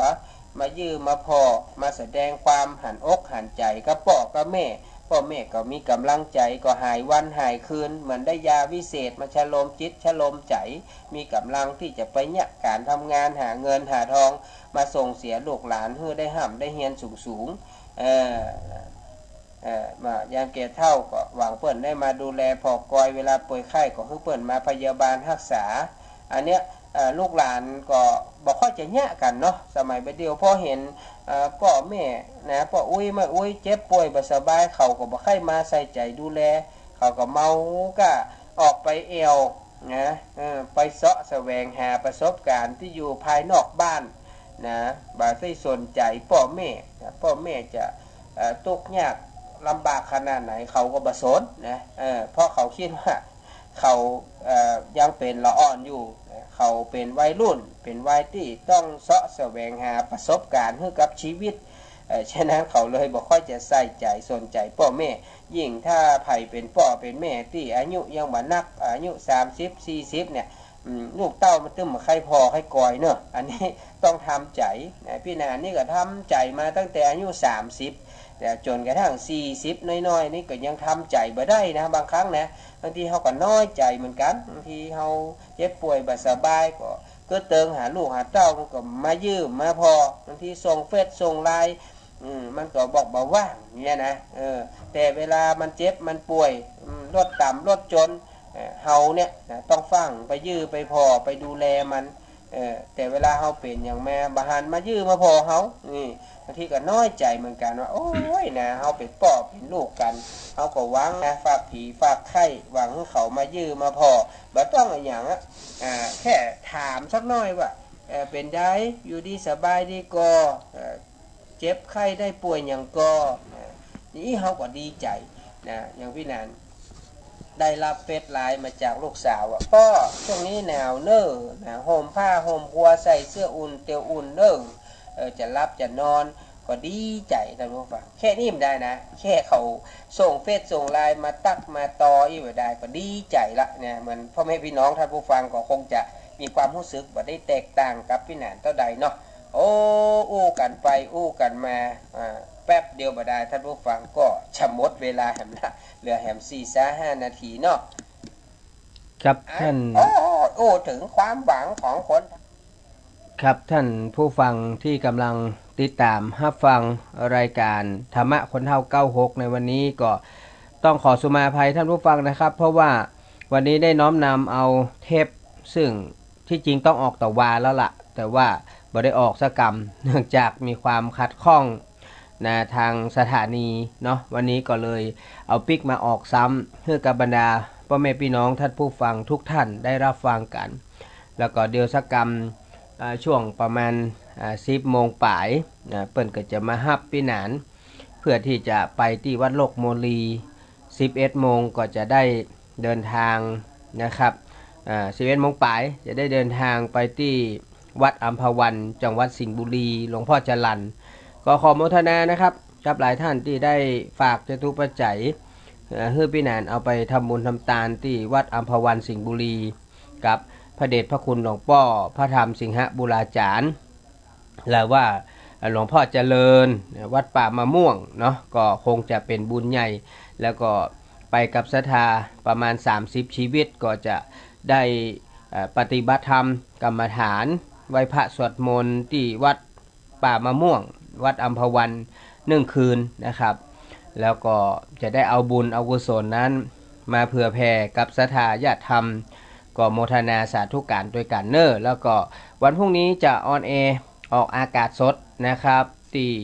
วัดอัมพวันเนอเดี๋ยวท่านพระครูสมุวิสุวัตรท่านจะเมตตาโทรเข้าไปช่วง8 โมงเกิงวันพุธเพื่อพี่นานออนแอร์ออกอากาศสดเกิงชั่วโมงที่วัดอัมพวันจากนั้น9 โมงพี่นานก็จะทำบุญทำทานเสร็จแล้วก็จะออกจากวัดอัมพวันประมาณสัก10 โมงนะครับเพื่อเดินทางปิกเชียงใหม่เพื่อมาถึงประมาณสัก 2-3 ทุ่มนะครับฉะนั้นก็ขอโมทนาสาธุการกับ สถานญาติธรรมแฟนรายการทุกท่านเด้อขอให้บุญทั้งหลายจงบังเกิดมีแก่ทุกท่านทุกคนนะครับวันนี้ขอน้อมนำรายการจากลาไปก่อนเด้อเพราะว่าเวลาหมดเวลาละขอท่านผู้ฟังทุกท่านมีความสุขเหมือนกันทุกคนทุกท่านครับ สวัสดีครับบอกให้รู้ด้วยคำว่าพวกที่มีแน่นอนประกอบในจิตนั้นได้แน่นอนนั้น เมื่อระบุว่าเจตสิกดวงนั้นประกอบกับจิตดวงนั้นเมื่อจิตดวงนั้นดวงใดดวงหนึ่งเกิดขึ้นก็ต้องมีเจตสิกเหล่านั้นประกอบด้วยอยู่เสมอมีทั้งหมดรวมกันแล้วในเจตสิกทั้งหมด52ดวงเนี่ยมันมีที่ประกอบได้แน่นอนจริงๆนะมี41ดวง41ชนิด41แบบก็ได้ก็คืออัญญสมาเจตสิก13เนี่ยประกอบแน่นอนโมจตุกะเจตสิก4เนี่ยนะพวกโมหะโลภะ1ประกอบแน่นอนทิฏฐิ1ก็ประกอบแน่นอนโทสะ1ประกอบแน่นอนวิจิกิจฉา1ก็ประกอบแน่นอนและโสภณสาสนะเจตสิกนะเจตสิกที่งามอีก19และปัญญาอีก1พวกนี้ประกอบได้แน่นอนส่วนว่าโลภะเนี่ยมันก็ประกอบในจิตที่เป็นโลภะของมันไม่ประกอบส่วนอื่นโทสะมันก็ประกอบในจิตที่เป็นโทสะของมันไม่ประกอบที่อื่น นะโทสะมันต้องมาหาโทสะมันจะไปไหนไม่ได้ไอ้โลภะมันก็ต้องมาหาโลภะมันไม่ไปไหนนี่เรียกว่าแน่นอนนะไอ้พวกนี้แน่นอนโมหะนี่มันต้องอยู่โมหะของมันแน่นอนไม่ไปไหนนะพวกไม่รู้ ว่าไงมันก็ไม่รู้พวกโมหะเนี่ยนะมันพวกหลงไม่รู้ยึดมั่นถือมั่นมันต้องอยู่ของมันอย่างนั้นนี่พวกที่หนึ่งเรียกว่าประกอบแน่นอนอีกพวกหนึ่งมันประกอบไม่แน่นอนเรียกว่านิยตะอนิยตะแปลว่าไม่อนิยตะโยคีหมายว่าการประกอบไม่แน่นอนคือแม้ว่าจะระบุว่าเจตสิกดวงนั้นประกอบกับจิตดวงนั้นเมื่อจิตดวงนั้นเกิดขึ้นก็ไม่จำเป็นต้องมีเจตสิกดวงนั้นเกิดขึ้นร่วมเสมอไปขึ้นอยู่กับสภาพของอารมณ์สภาพจิตใจและหน้าที่ของเขาว่าเขาจะประกอบด้วยหรือเปล่าจิตพวกนี้ก็เจตสิกพวกนี้ก็คือตัวมานะเจตสิกมานะความเย่อหยิ่งจองหองพองขน มันไม่แน่นอนบางทีมันจะเย่อหยิ่งตรงไหนก็ไม่รู้มันจะพยองเมื่อไหร่ก็ไม่รู้มันอาจจะเกิดขึ้นก็ได้ไม่เกิดขึ้นก็ได้อิจฉาความอิจฉาริษยาเนี่ยอิจฉาตัวนี้คืออิจฉาริษยาก็เกิดขึ้นไม่แน่นอนมัจฉริยะขี้จิตนีขี้เหนียว ไอ้พวกขี้เหนียวทั้งหลายพวกตนีในธรรมะก็มีตนีที่อยู่อาศัยตนีในลาภต่างๆนี่ก็มัจฉริยะความตนีมันเกิดขึ้นก็ได้ไม่เกิดขึ้นก็ได้เกิดขึ้นบางเวลาก็ได้หรือมันเกิดทุกเวลาก็ได้มันไม่แน่นอนกุกุจจะในความฟุ้งซ่านของเรามันไม่แน่นอนบางทีมันก็ฟุ้งซ่านบางทีมันก็ไม่ฟุ้งซ่านบางทีมันก็สงบทีนะมิทธะคือความง่วงงุนความง่วงท้อถอยจิตที่มันท้อถอย ง่วงเหงาหานอนเนี่ยทีนะมิทธะมันก็เกิดไม่แน่นอนไม่แน่ว่าจะเกิดเวลาไหน วิรติ3วิรติคือวิรัตนะวิรัตศีลวิรติ3เนี่ยมาพวกที่อยู่ในศีลทั้ง3ประการ3ชนิดก็คือ1สัมมาวาจาเนี่ยวิรติเนี่ยหมายว่าวิรัตทั้ง3ประการก็คือ1สัมมาวาจาคือไม่พูดเท็จไม่พูดส่อเสียดไม่พูดเพ้อเจ้อไม่พูดหยาบคายเรียกวิรติสัมมาวาจามีวาจาที่ถูกต้องวาจาที่ชอบพูดในสิ่งที่ดีพูดในสิ่งที่เป็นจริงพูดในสิ่งที่นอบน้อมถ่อมตนพูดในสิ่งที่มันอ่อนหวานเนี่ยนะสัมมาวาจาสัมมากัมมันตะการงานที่ดีที่ชอบการงานก็ต้องไม่ประกอบในการฆ่าสัตว์ตัดชีวิตการงานก็ต้องไม่ไปลักทรัพย์เบียดเบียนของใครการงานก็ต้องไม่ผิดลูกเขาเมียใครไปเล่นชู้สู่ภรรยาสามีคนอื่นเรียกว่าสัมมากัมมันตะมีการงานที่ชอบก็คือเว้นจากความชั่วทั้งหลายทางกายนะสัมมาอาชีวะก็ทั้ง2อย่างด้วยกัน คือทั้งสัมมาวาจาสัมมากัมมันตะก็ประกอบสิ่งที่ดีที่งามก็คือสัมมาอาชีวะมีอาชีพที่ถูกที่ควรทีนี้ว่าการงานในที่นี้ไม่เกี่ยวกับการงานที่มันเป็นอาชีพมันสำหรับการงานที่ทำประพฤติวัดปฏิบัติธรรมสำหรับโยคีผู้ประพฤติวัดปฏิบัติธรรมเขาก็ไม่มีพวกนี้อยู่แล้วเพราะนั้นโยคีนักปฏิบัติธรรมทั้งหลายที่อยู่ในวัดอำเภอตะปตรามอยู่ที่ไหนก็ตามที่เขาปฏิบัติธรรมเขาก็มีสัมมาวาจาสัมมากัมมันตะสัมมาอาชีวะอยู่ในที่ปฏิบัติธรรมของเขาอยู่แล้ว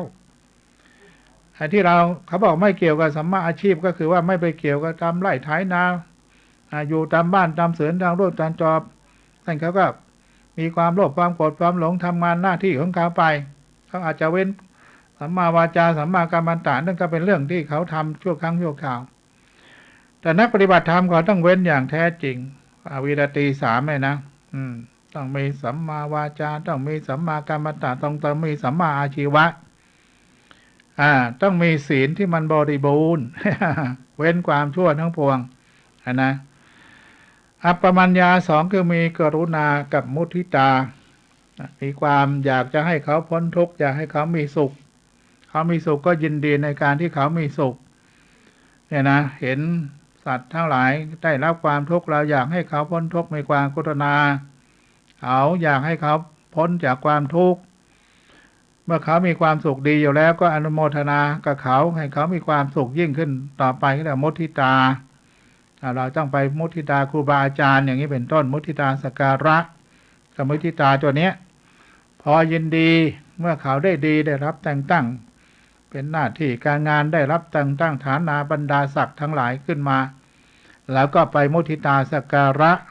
ในฐานะครูบาอาจารย์ทั้งหลายคำมุทิตานี่เป็นคำที่พอยินดีเมื่อผู้อื่นเขาได้ดีไม่ใช่ไปอิจฉาเขาทำไมเขาได้ก็ไม่รู้ดีนะว่าไปเรื่อยต้องมุทิตาจิตต้องเกิดมุทิตาเห็นว่าเขาได้ดีแล้วเราก็พอยินดีในความดีที่เขาได้ต้องพอยินดีกับที่เขาได้ดีตัวมุทิตามันตัวนี้มุทิตาเป็นตัวเจตสิกที่มันจะเกิดขึ้นในจิตในใจของเราเนี่ยมันต้องเกิดขึ้นด้วยความบริสุทธิ์ของใจนะต้องมีมุทิตาเจตสิกเข้ามาประกอบปรุงแต่งให้จิตมันบริสุทธิ์ผุดผ่องแล้วก็พอยินดีกับเขาอย่างเต็มอกเต็มใจนะไม่เว้นไว้แต่นิดแต่กระพีกนิ้วไม่เว้นไว้แต่ผงธุลีต้องไม่อิจฉาริษยาอยู่ในจิตในใจแล้วมาแกล้งพอยินดีก็ไม่ได้นะมันต้องพอยินดีด้วยความมุทิตาสักการะจริงๆปราบปลื้มปรีดีปรีดาปราโมทย์ในหน้าที่การงานที่เขาเจริญขึ้นที่เขาได้รับยศถาบรรดาศักดิ์มากขึ้นหรือเขามีอายุวัฒนะมงคลมากขึ้นเนี่ยเราก็พร้อมยินดีกับเขาด้วยความเต็มอกเต็มใจนี่ชื่อว่ามุทิตาจิตนะจิตพวกนี้จึงเป็นจิตประเภทที่บริสุทธิ์ผุดพองไม่หวังลาภ ไม่หวังผลว่าเขาจะมาตอบแทนบุญคุณเราบ้างเขาจะเห็นความดีของเราบ้างจะได้ให้เรามีทำความดีเพิ่มขึ้นอะไรต่ออะไรหรือว่าเขาปรารถนาให้เรามีหน้าที่การงานที่ดีขึ้นเขาอยากจะช่วยเหลือเราเพราะเราไปแสดงมุทิตาสักการะนั้นไม่ได้เพราะนั้นจิตใจที่ไปมุทิตาตัวเนี้ยตัวมุทิตาตัวนี้ต้องเป็นจิตที่บริสุทธิ์ผุดผ่องจริงๆจึงได้ชื่อว่ามุทิตาเจตสิกนะเป็นตัวเจตสิกตัวหนึ่งที่พอยินดีเมื่อเขาได้ดีการุณาก็คือว่ามีความเมตตาสงสารอยากให้เขาได้พ้นทุกข์ก็ได้จิตใจที่มันบริสุทธิ์เหมือนกันก็เป็นตัวเจตสิกที่มันเกิดขึ้นในจิตในใจของเราทำไมมันถึงเกิดขึ้น ทำไมมันถึงเกิดขึ้นก็เพราะจิตใจของเรามันมีพรหมวิหาร4อยู่แล้วก็มีเมตตานี่นะอยากให้เขาพ้นทุกข์ทั้งหลายเนี่ยอยากให้เขาพ้นทุกข์อยากให้เขามีสุขเขาได้ดีพอยินดีแล้วก็อุเบกขาคือต้องวางเฉยในต่อกรรมของสัตว์โลกทั้งหลายเห็นเขาทุกข์ทรมานเหลือเกินเป็นร้อยเป็นพันเราก็อยากจะไปช่วยเขาให้เขาพ้นทุกข์นะไม่รู้ไปช่วยยังไง เอาเงินเอาทองเนี่ยไปให้เขานะเราก็ต้องวางอุเบกขาเหมือนกันนะอุเบกขาคือต้องวาง ให้รู้ว่าสัตว์โลกมันเป็นไปตามกรรมที่ได้อธิบายแล้วเนี่ยกรรมเขาทำมาว่าอย่างไรก็ต้องไปตามกรรมหลังนั้นไม่ได้ไปคร่ำครวญเสียใจร้องห่มร้องไห้ช่วยใครไม่ได้เลยเรานี่ไม่มีประโยชน์ไม่มีอะไรเลยหรือที่จะไปมีปัญญาไปช่วยเขามันไม่ใช่นะการที่ว่าเรามีอุเบกขาก็คือว่าต้องวางเฉยแล้วรู้ไปตามสัตว์โลกต้องไปตามกรรมเขาต้องได้รับผลแห่งกรรมที่เขาได้ทำไว้อดีตการที่ได้กล่าวไปแล้วนั่นเองนะเพราะนั้นกฎแห่งกรรมมันมีอยู่เขาต้องได้รับผลจากกรรมที่เขาได้กระทำไม่วันนี้ก็วันหน้าไม่ชาตินี้ก็ชาติหน้า ให้เราไปแช่งชักหักกระดูกว่าเมื่อไรหนอก็จะได้เป็นมีเวรมีกรรมตามทันละที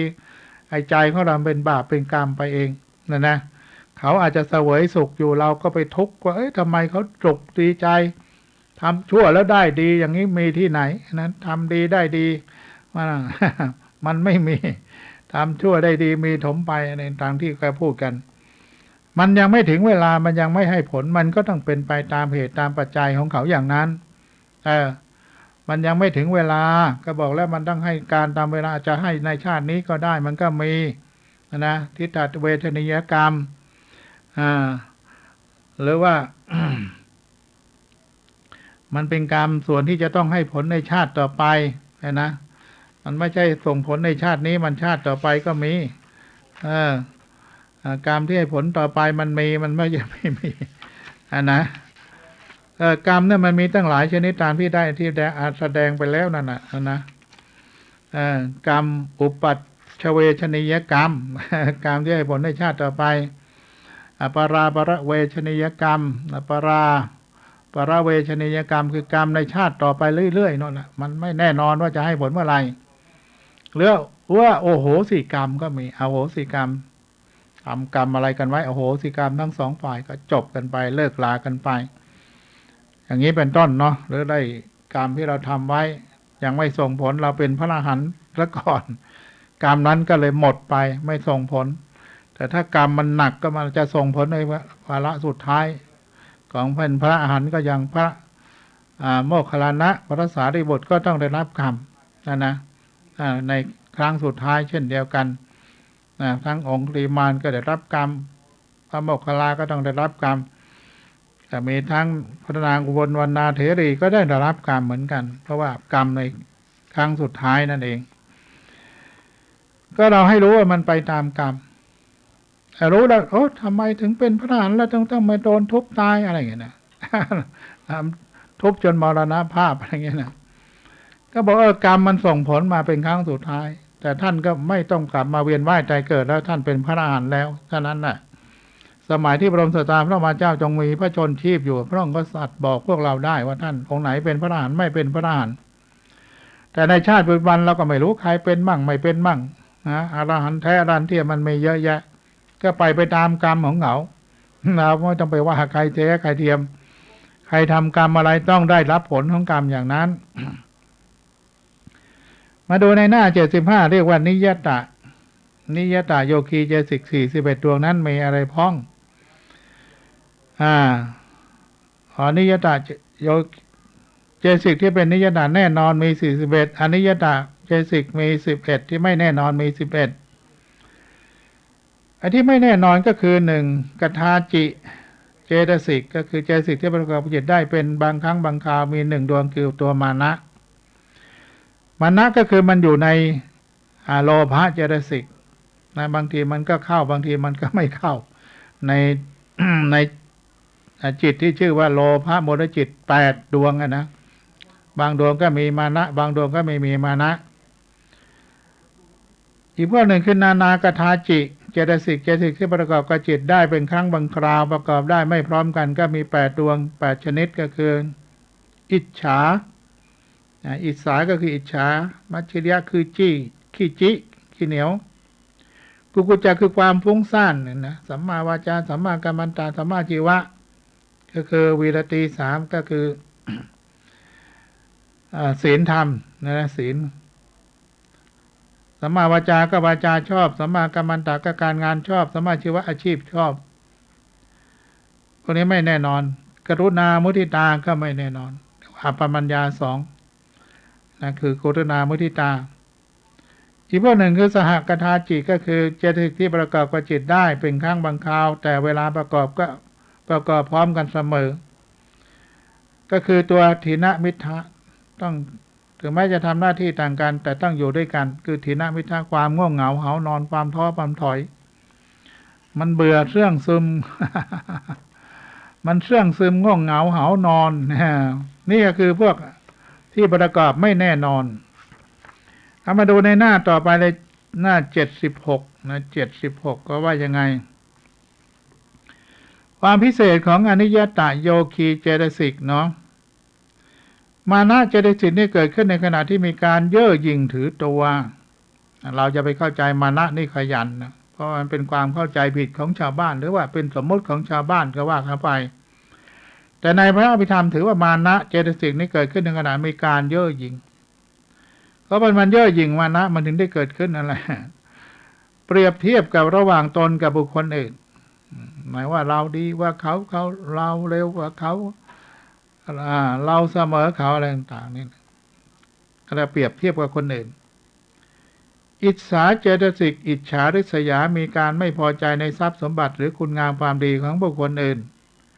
คือความอิจฉาริษยาอิจฉาเขามันได้ดีกว่าเรามันเลวกว่าเขานี่เป็นอย่างนี้เขาดีว่าเราดีกว่าเขาต้องเยอะเขาเห็นมันมีอะไรเลยอย่างเงี้ยเปรียบเทียบกันไปอย่างเงี้ยนะตัวอิจฉา อิจฉามารสีเนี่ยตัวละครมันเล่นกันเยอะตัวอิจฉาเนี่ยนะละครเนี่ยถ้าไม่มีตัวอิจฉามันเป็นเรื่องไปไม่ได้ มันต้องมีตัวอิจฉา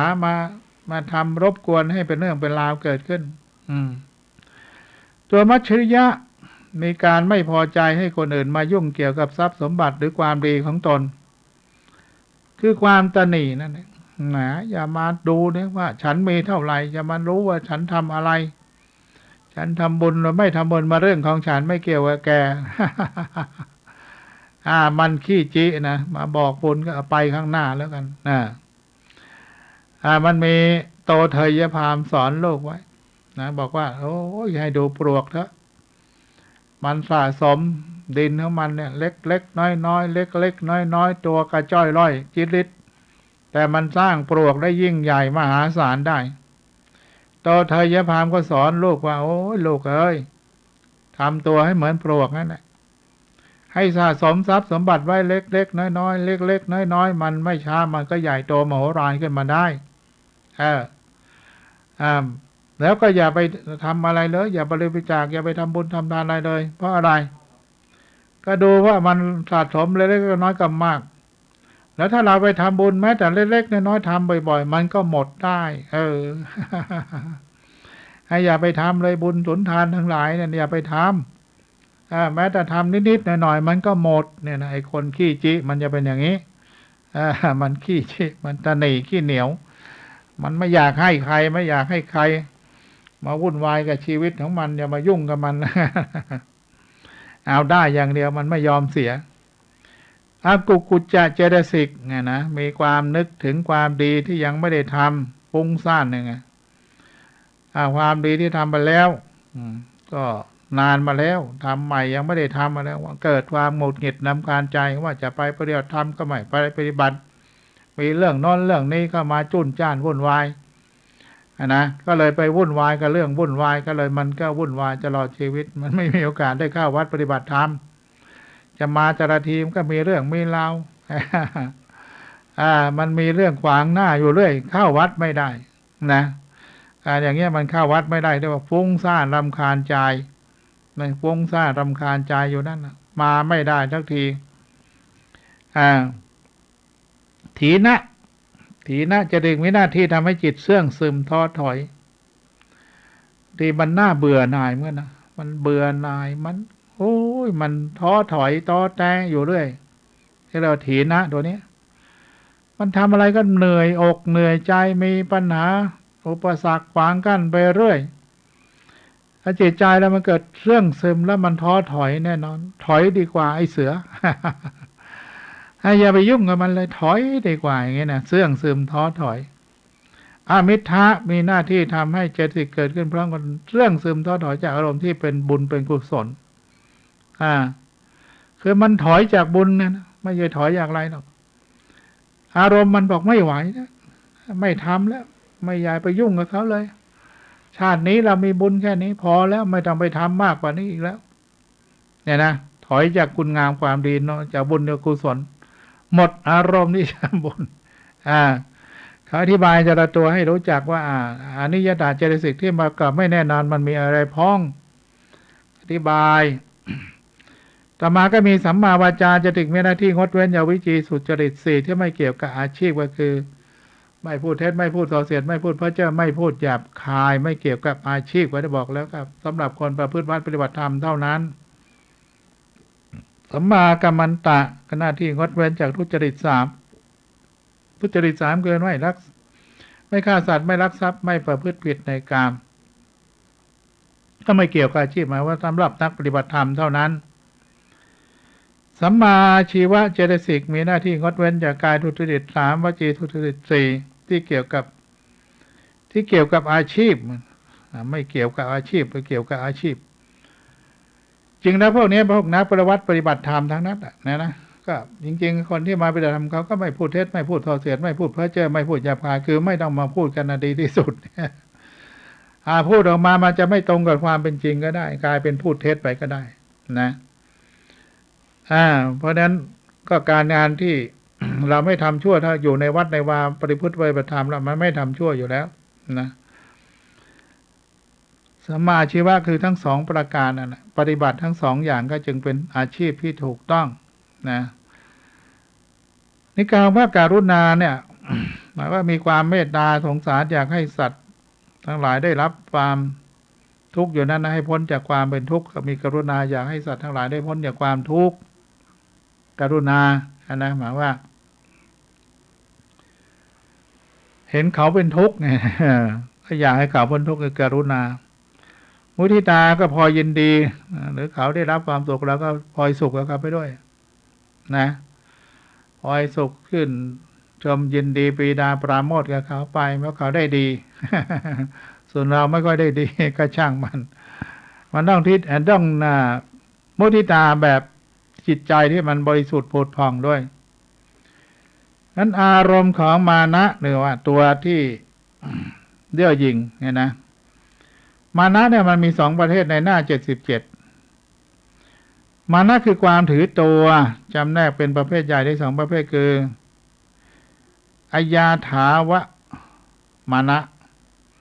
ความถือตัวที่ไม่เป็นไปตามความเป็นจริง2ยาถา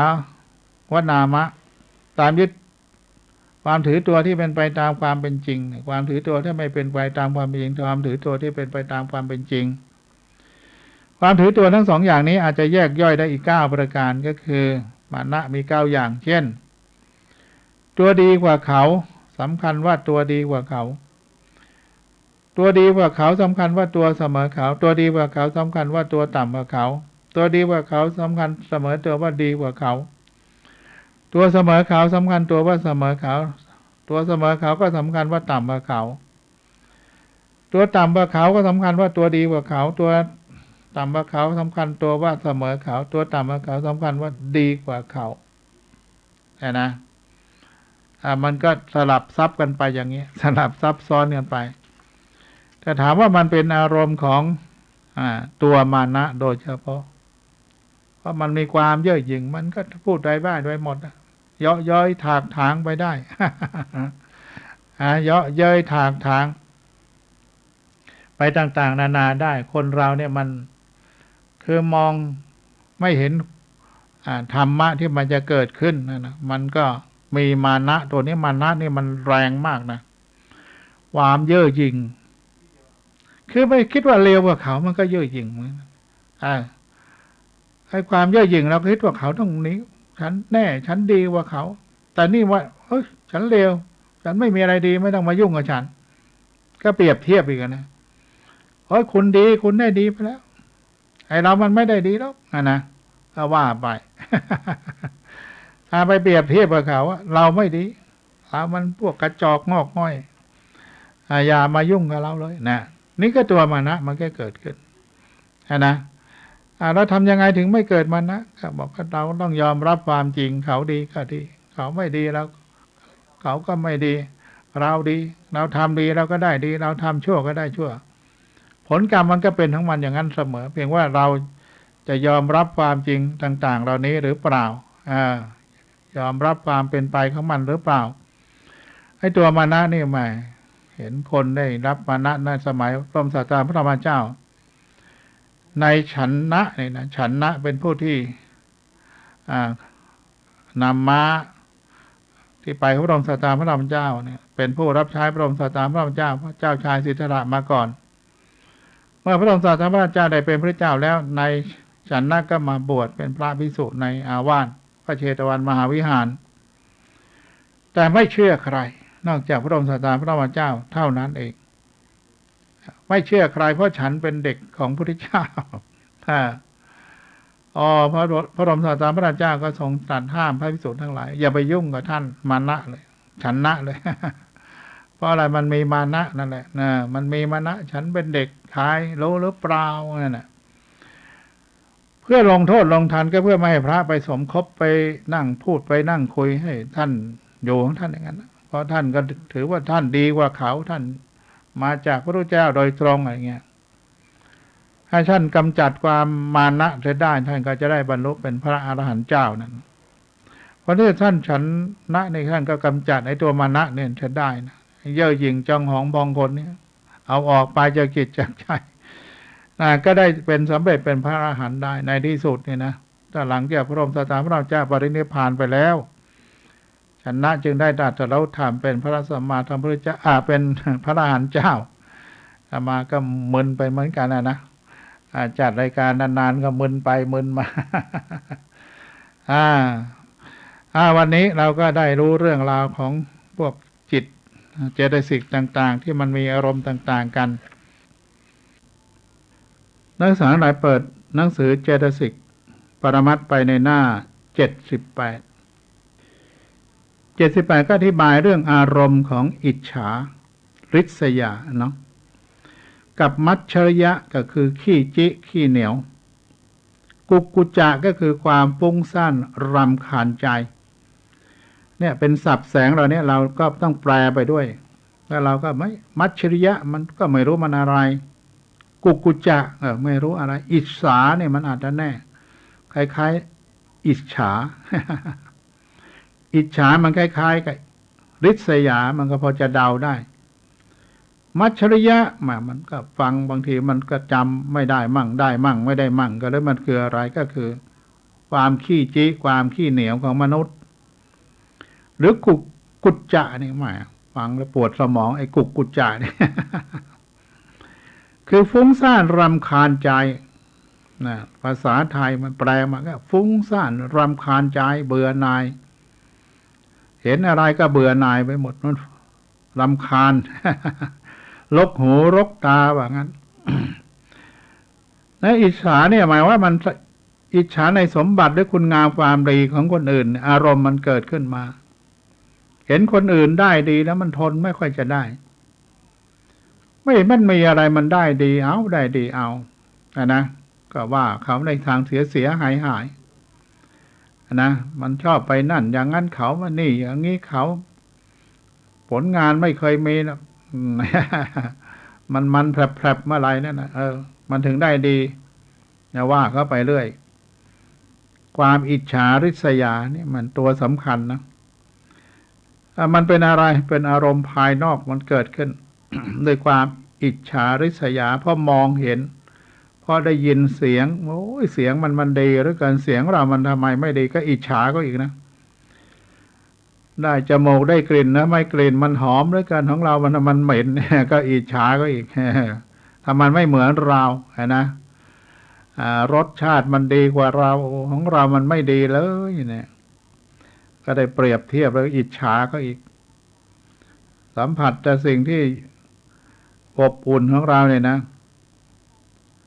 ของเขาดับหลับแต่สิ่งที่มันอบอุ่นไม่ว่าหนาวหรือร้อนหรือเย็นแต่เราเนี่ยมันได้รับแต่ร้อนมั่งหนาวมั่งฝนมั่งไม่สามารถจะปรับ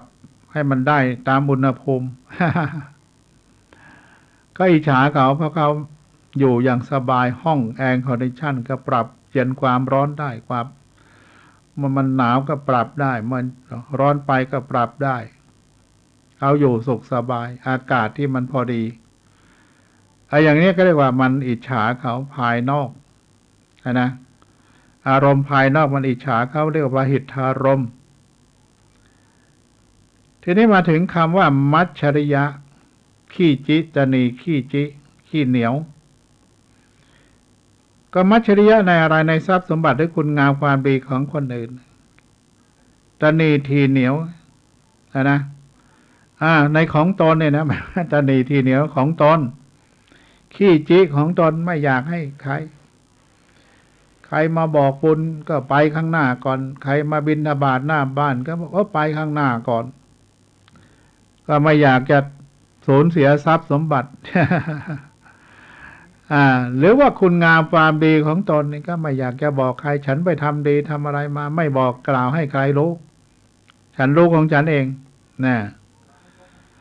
ยก็เรียกมันเกิดขึ้นจากอารมณ์ภายในไอ้ความขี้จิขี้เหนียวนี่นะตนีทีเหนียวเนี่ยมันเกิดจากอารมณ์ภายในที่มันเกิดขึ้นเพราะมันมีความปรารถนาไม่อยากให้ทรัพย์สมบัติมันหมดไปไม่อยากให้คุณงามความดีของเราหมดไป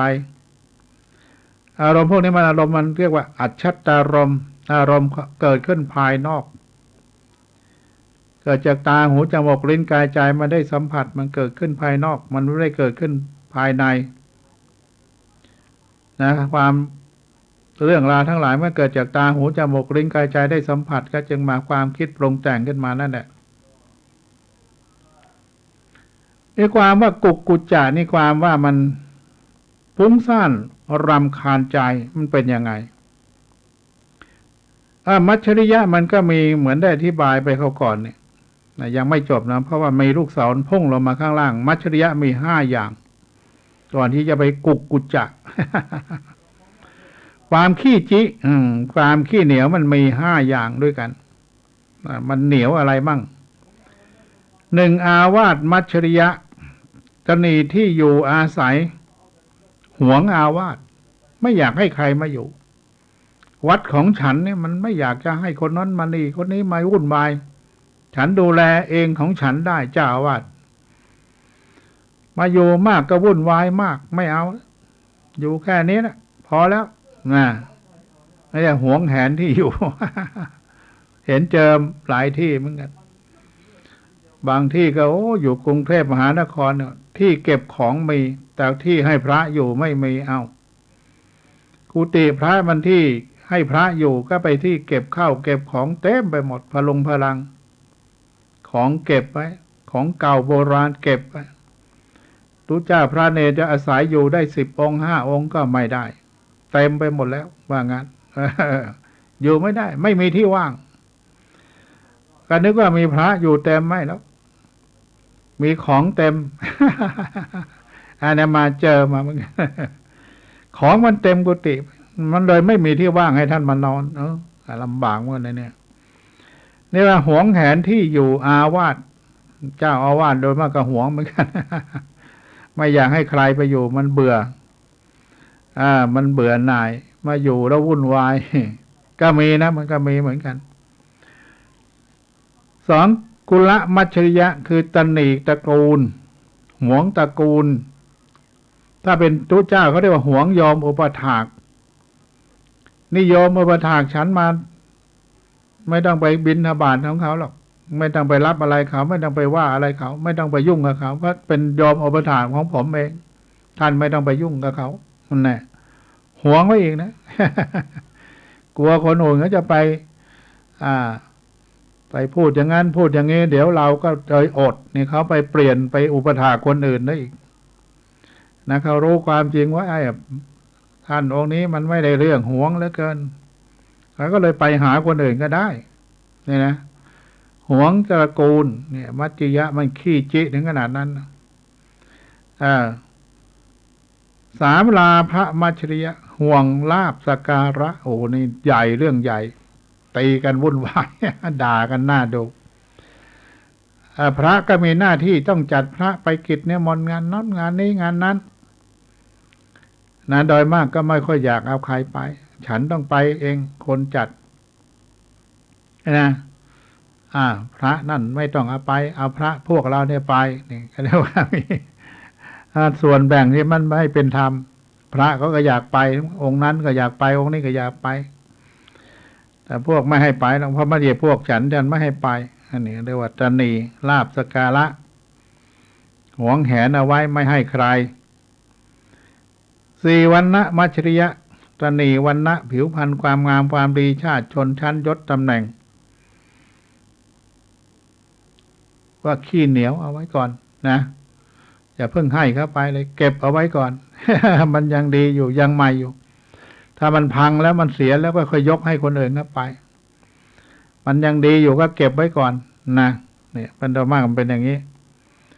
ห้าธรรมะมัจฉริยะตนีในธรรมะวิชาความรู้ก็ไม่เอาไม่ให้ใครเดี๋ยวแกจะรู้มากกว่าฉันไม่ให้อยากจะรู้แกไปเรียนศึกษาเอาเองมันไม่มาสอนให้หรอกเดี๋ยวมันฉลาดกว่าเราก็จะเดือดร้อนเราต้องฉลาดกว่าเขาไว้ก่อนนี่เราหวงความรู้หวงความรู้ขี้จิความรู้ไม่ยอมแบ่งปันความรู้คุณธรรมความดีให้คนอื่นก็ได้รู้ไม่เอาหวงเอาไว้อีกเนี่ยเรียกว่าขี้จิมีห้าอย่างเนี่ยที่อยู่อาศัยหวงญาติโยมที่มีอุปถากอุปถัมภ์หวงลาภสักการะที่มีอยู่แล้วก็หวงความดีความชั่วยศถาบรรดาศักดิ์แล้วก็หวงความรู้อีกต่างหากโอ้มันขี้จิ คนนี้มันขี้จิสุดๆไปเลยว่างั้นเนาะ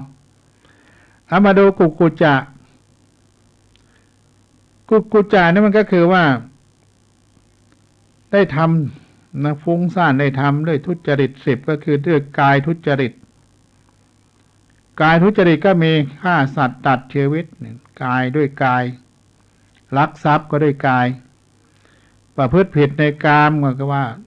ผิดลูกเขาเมียใครก็ด้วยกาย3นี่วจีทุจริต4พูดเท็จพูดส่อเสียดพูดเพ้อเจ้อพูดหยาบคายวจีทุจริต4มโนทุจริต3เพ่ง อาฆาตพยาบาทเพ่งอยากได้ของเขาเพ่งด้วยความโกรธเกลียดแค้นแล้วก็ยึดมั่นถือมั่นว่าเป็นตัวเป็นตนเป็นคนเป็นเราเป็นเขาเป็นเราเป็นเขาความเข้าใจผิดต่าง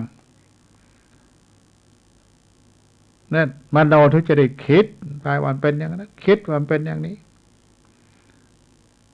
คือทุจริตทั้งเสียไม่ได้ทำไปแล้วเนี่ยจะทำไงดีมันเลยฟุ้งซ่านกรรมเราได้ทำไปแล้วแล้วใครเขาจะได้ ให้เราไปทำต่อไปนี่เขาคงไม่มาหาเราอีกแล้วเพราะเราได้ทำกรรมชั่วไว้มากมายเนาะก็เลยฟุ้งซ่านก็คิดถึงดิโอ้ยเราทำแต่ความชั่วด้วยทุจริต10ที่ว่าเนี่ยก็คิดถึงความดีที่อยากจะทำเนี่ยด้วยกายสุจริตนี่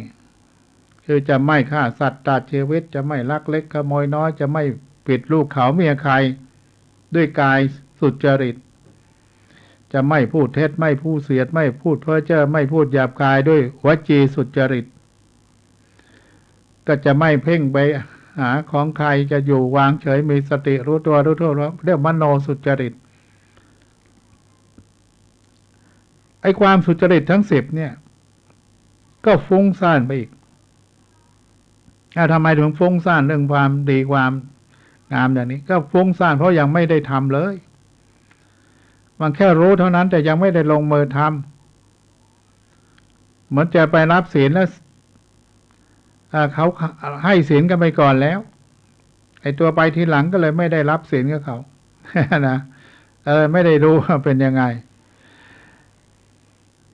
ยังไม่ได้ทำเลยมันจะไปได้อะไรก็ยังไม่ได้ทำเลยก็เลยมันฟุ้งไว้ทำไมเนาะเราจะได้ทำทั้งเทื่อก็ไม่ได้ท ความสำคัญว่าควรในสิ่งที่ไม่ควรและความสำคัญว่าไม่ควรในสิ่งที่ควรเป็นบ่อเกิดของกุกกุจจะสำคัญว่าสิ่งว่าของควรในสิ่งที่ไม่ควรของควรทำความดีแต่ไม่ควรทำในขณะนี้ก็คิดไปอย่างนั้นและความสำคัญว่าไม่ควรในสิ่งที่ควร มันสลับซับซ้อนไม่ควรทำในสิ่งที่ควรทำอย่าเพิ่งไปเลยประพฤติวัดปฏิบัติธรรมเดี๋ยวเขาจะว่าเอาว่าไปนั่งน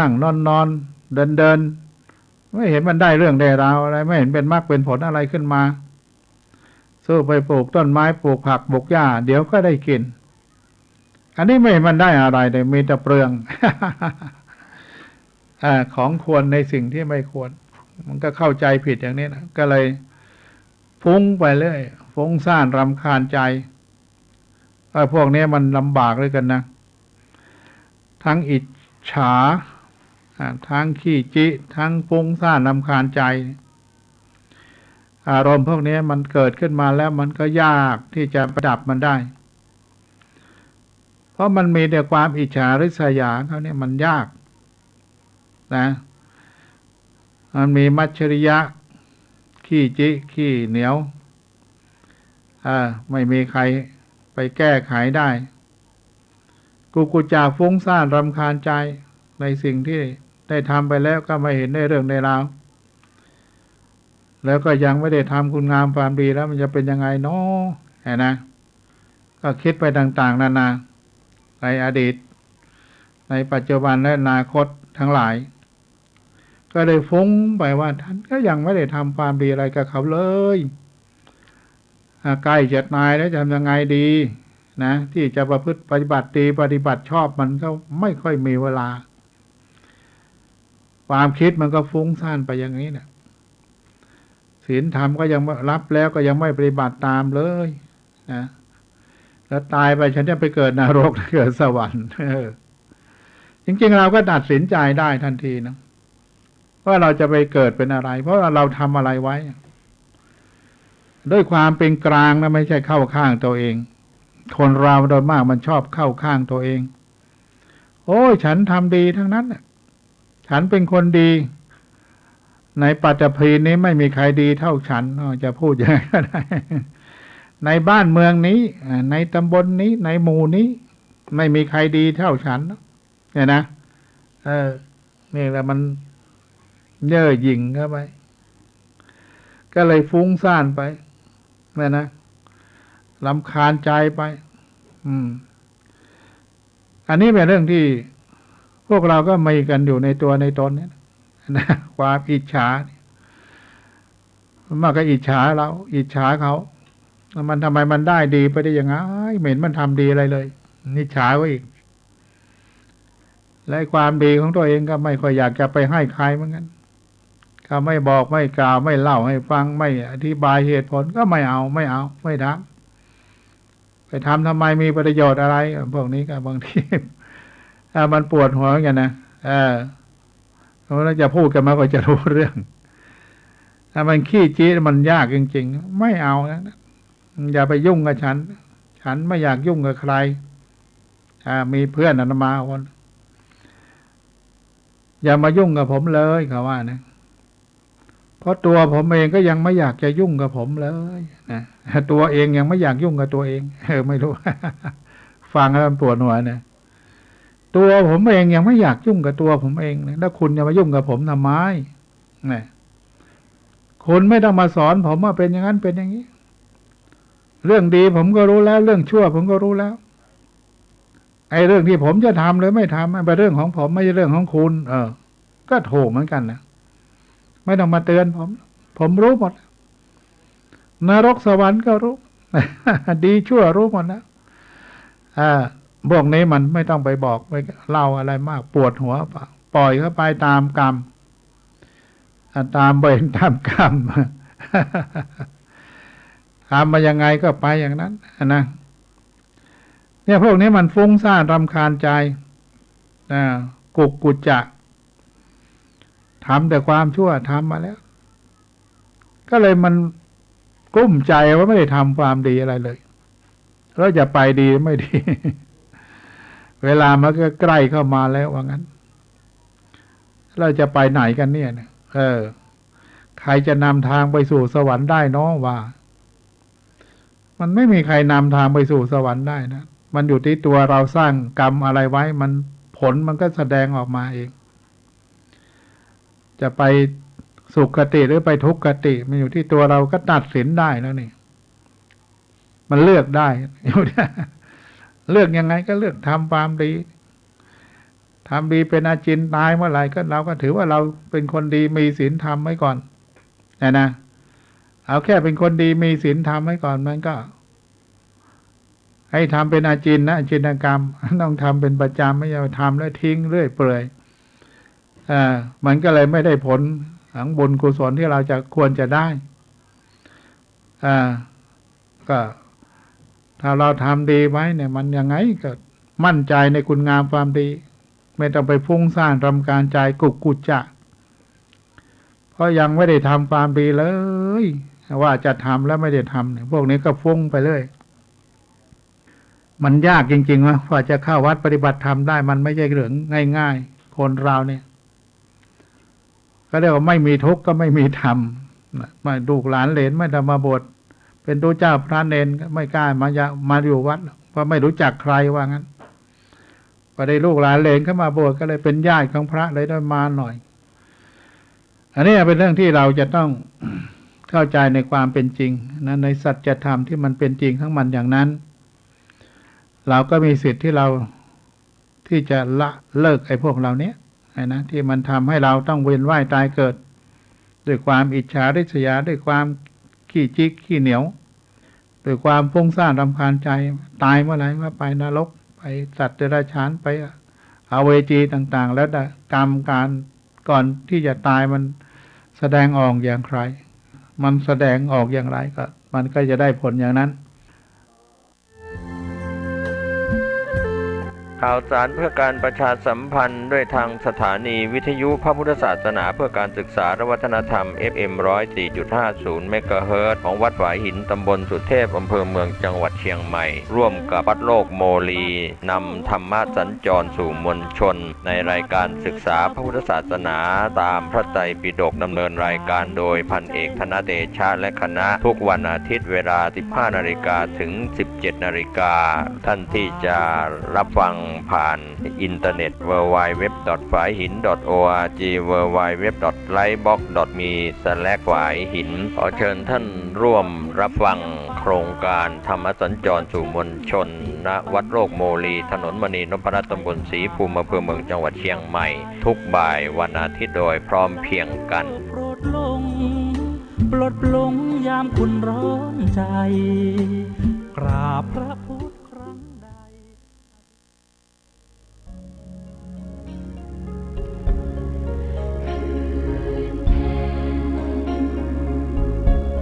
พระจันทร์ลอยเด่นจ้าม หากุศลครั้งยิ่งใหญ่กำลังจะเกิดขึ้นแห่มเตื้อกับงานวันมาฆบูชาวันที่22 กุมภาพันธ์ พุทธศักราช 2559 พิธีเททองหล่อองค์พระหลวงพ่อใหญ่ชัยมงคลหน้าตักกว้าง29 นิ้วและพิธีเททองหล่อองค์พระโมคคัลลานะพระอัครสาวกเบื้องซ้ายฟังธรรมตลอดคืนปีที่ 3ถวายเป็นพุทธบูชากำหนดการมีดังนี้วันที่22 กุมภาพันธ์ พุทธศักราช 2559 เวลา 7 โมงเช้าทำบุญใส่บาตรเวลา 9 โมงเช้าเสวนาธรรมเรื่องความฮักแบบฉบับเจ้าพุทธคณะศรัทธาที่สนใจร่วมเป็นเจ้าภาพหล่อพระเจ้าภาพกันเทศเจ้าภาพโฮงตาลและเจ้าภาพร่วมในการดำเนินงานต่างๆของวัดหนองกายสามารถร่วมบุญได้ที่วัดหนองกายตำบลสัตปะยางอำเภอแม่แตงจังหวัดเชียงใหม่โทร 053-374-311 หรือเว็บไซต์ www.wadnongkai.com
ขอเจริญพรท่านศรัทธาสาธุชนที่สนใจในบวรพระพุทธศาสนาทุกท่าน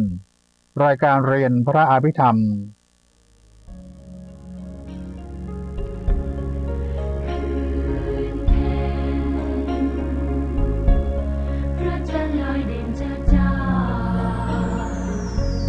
มหากุศล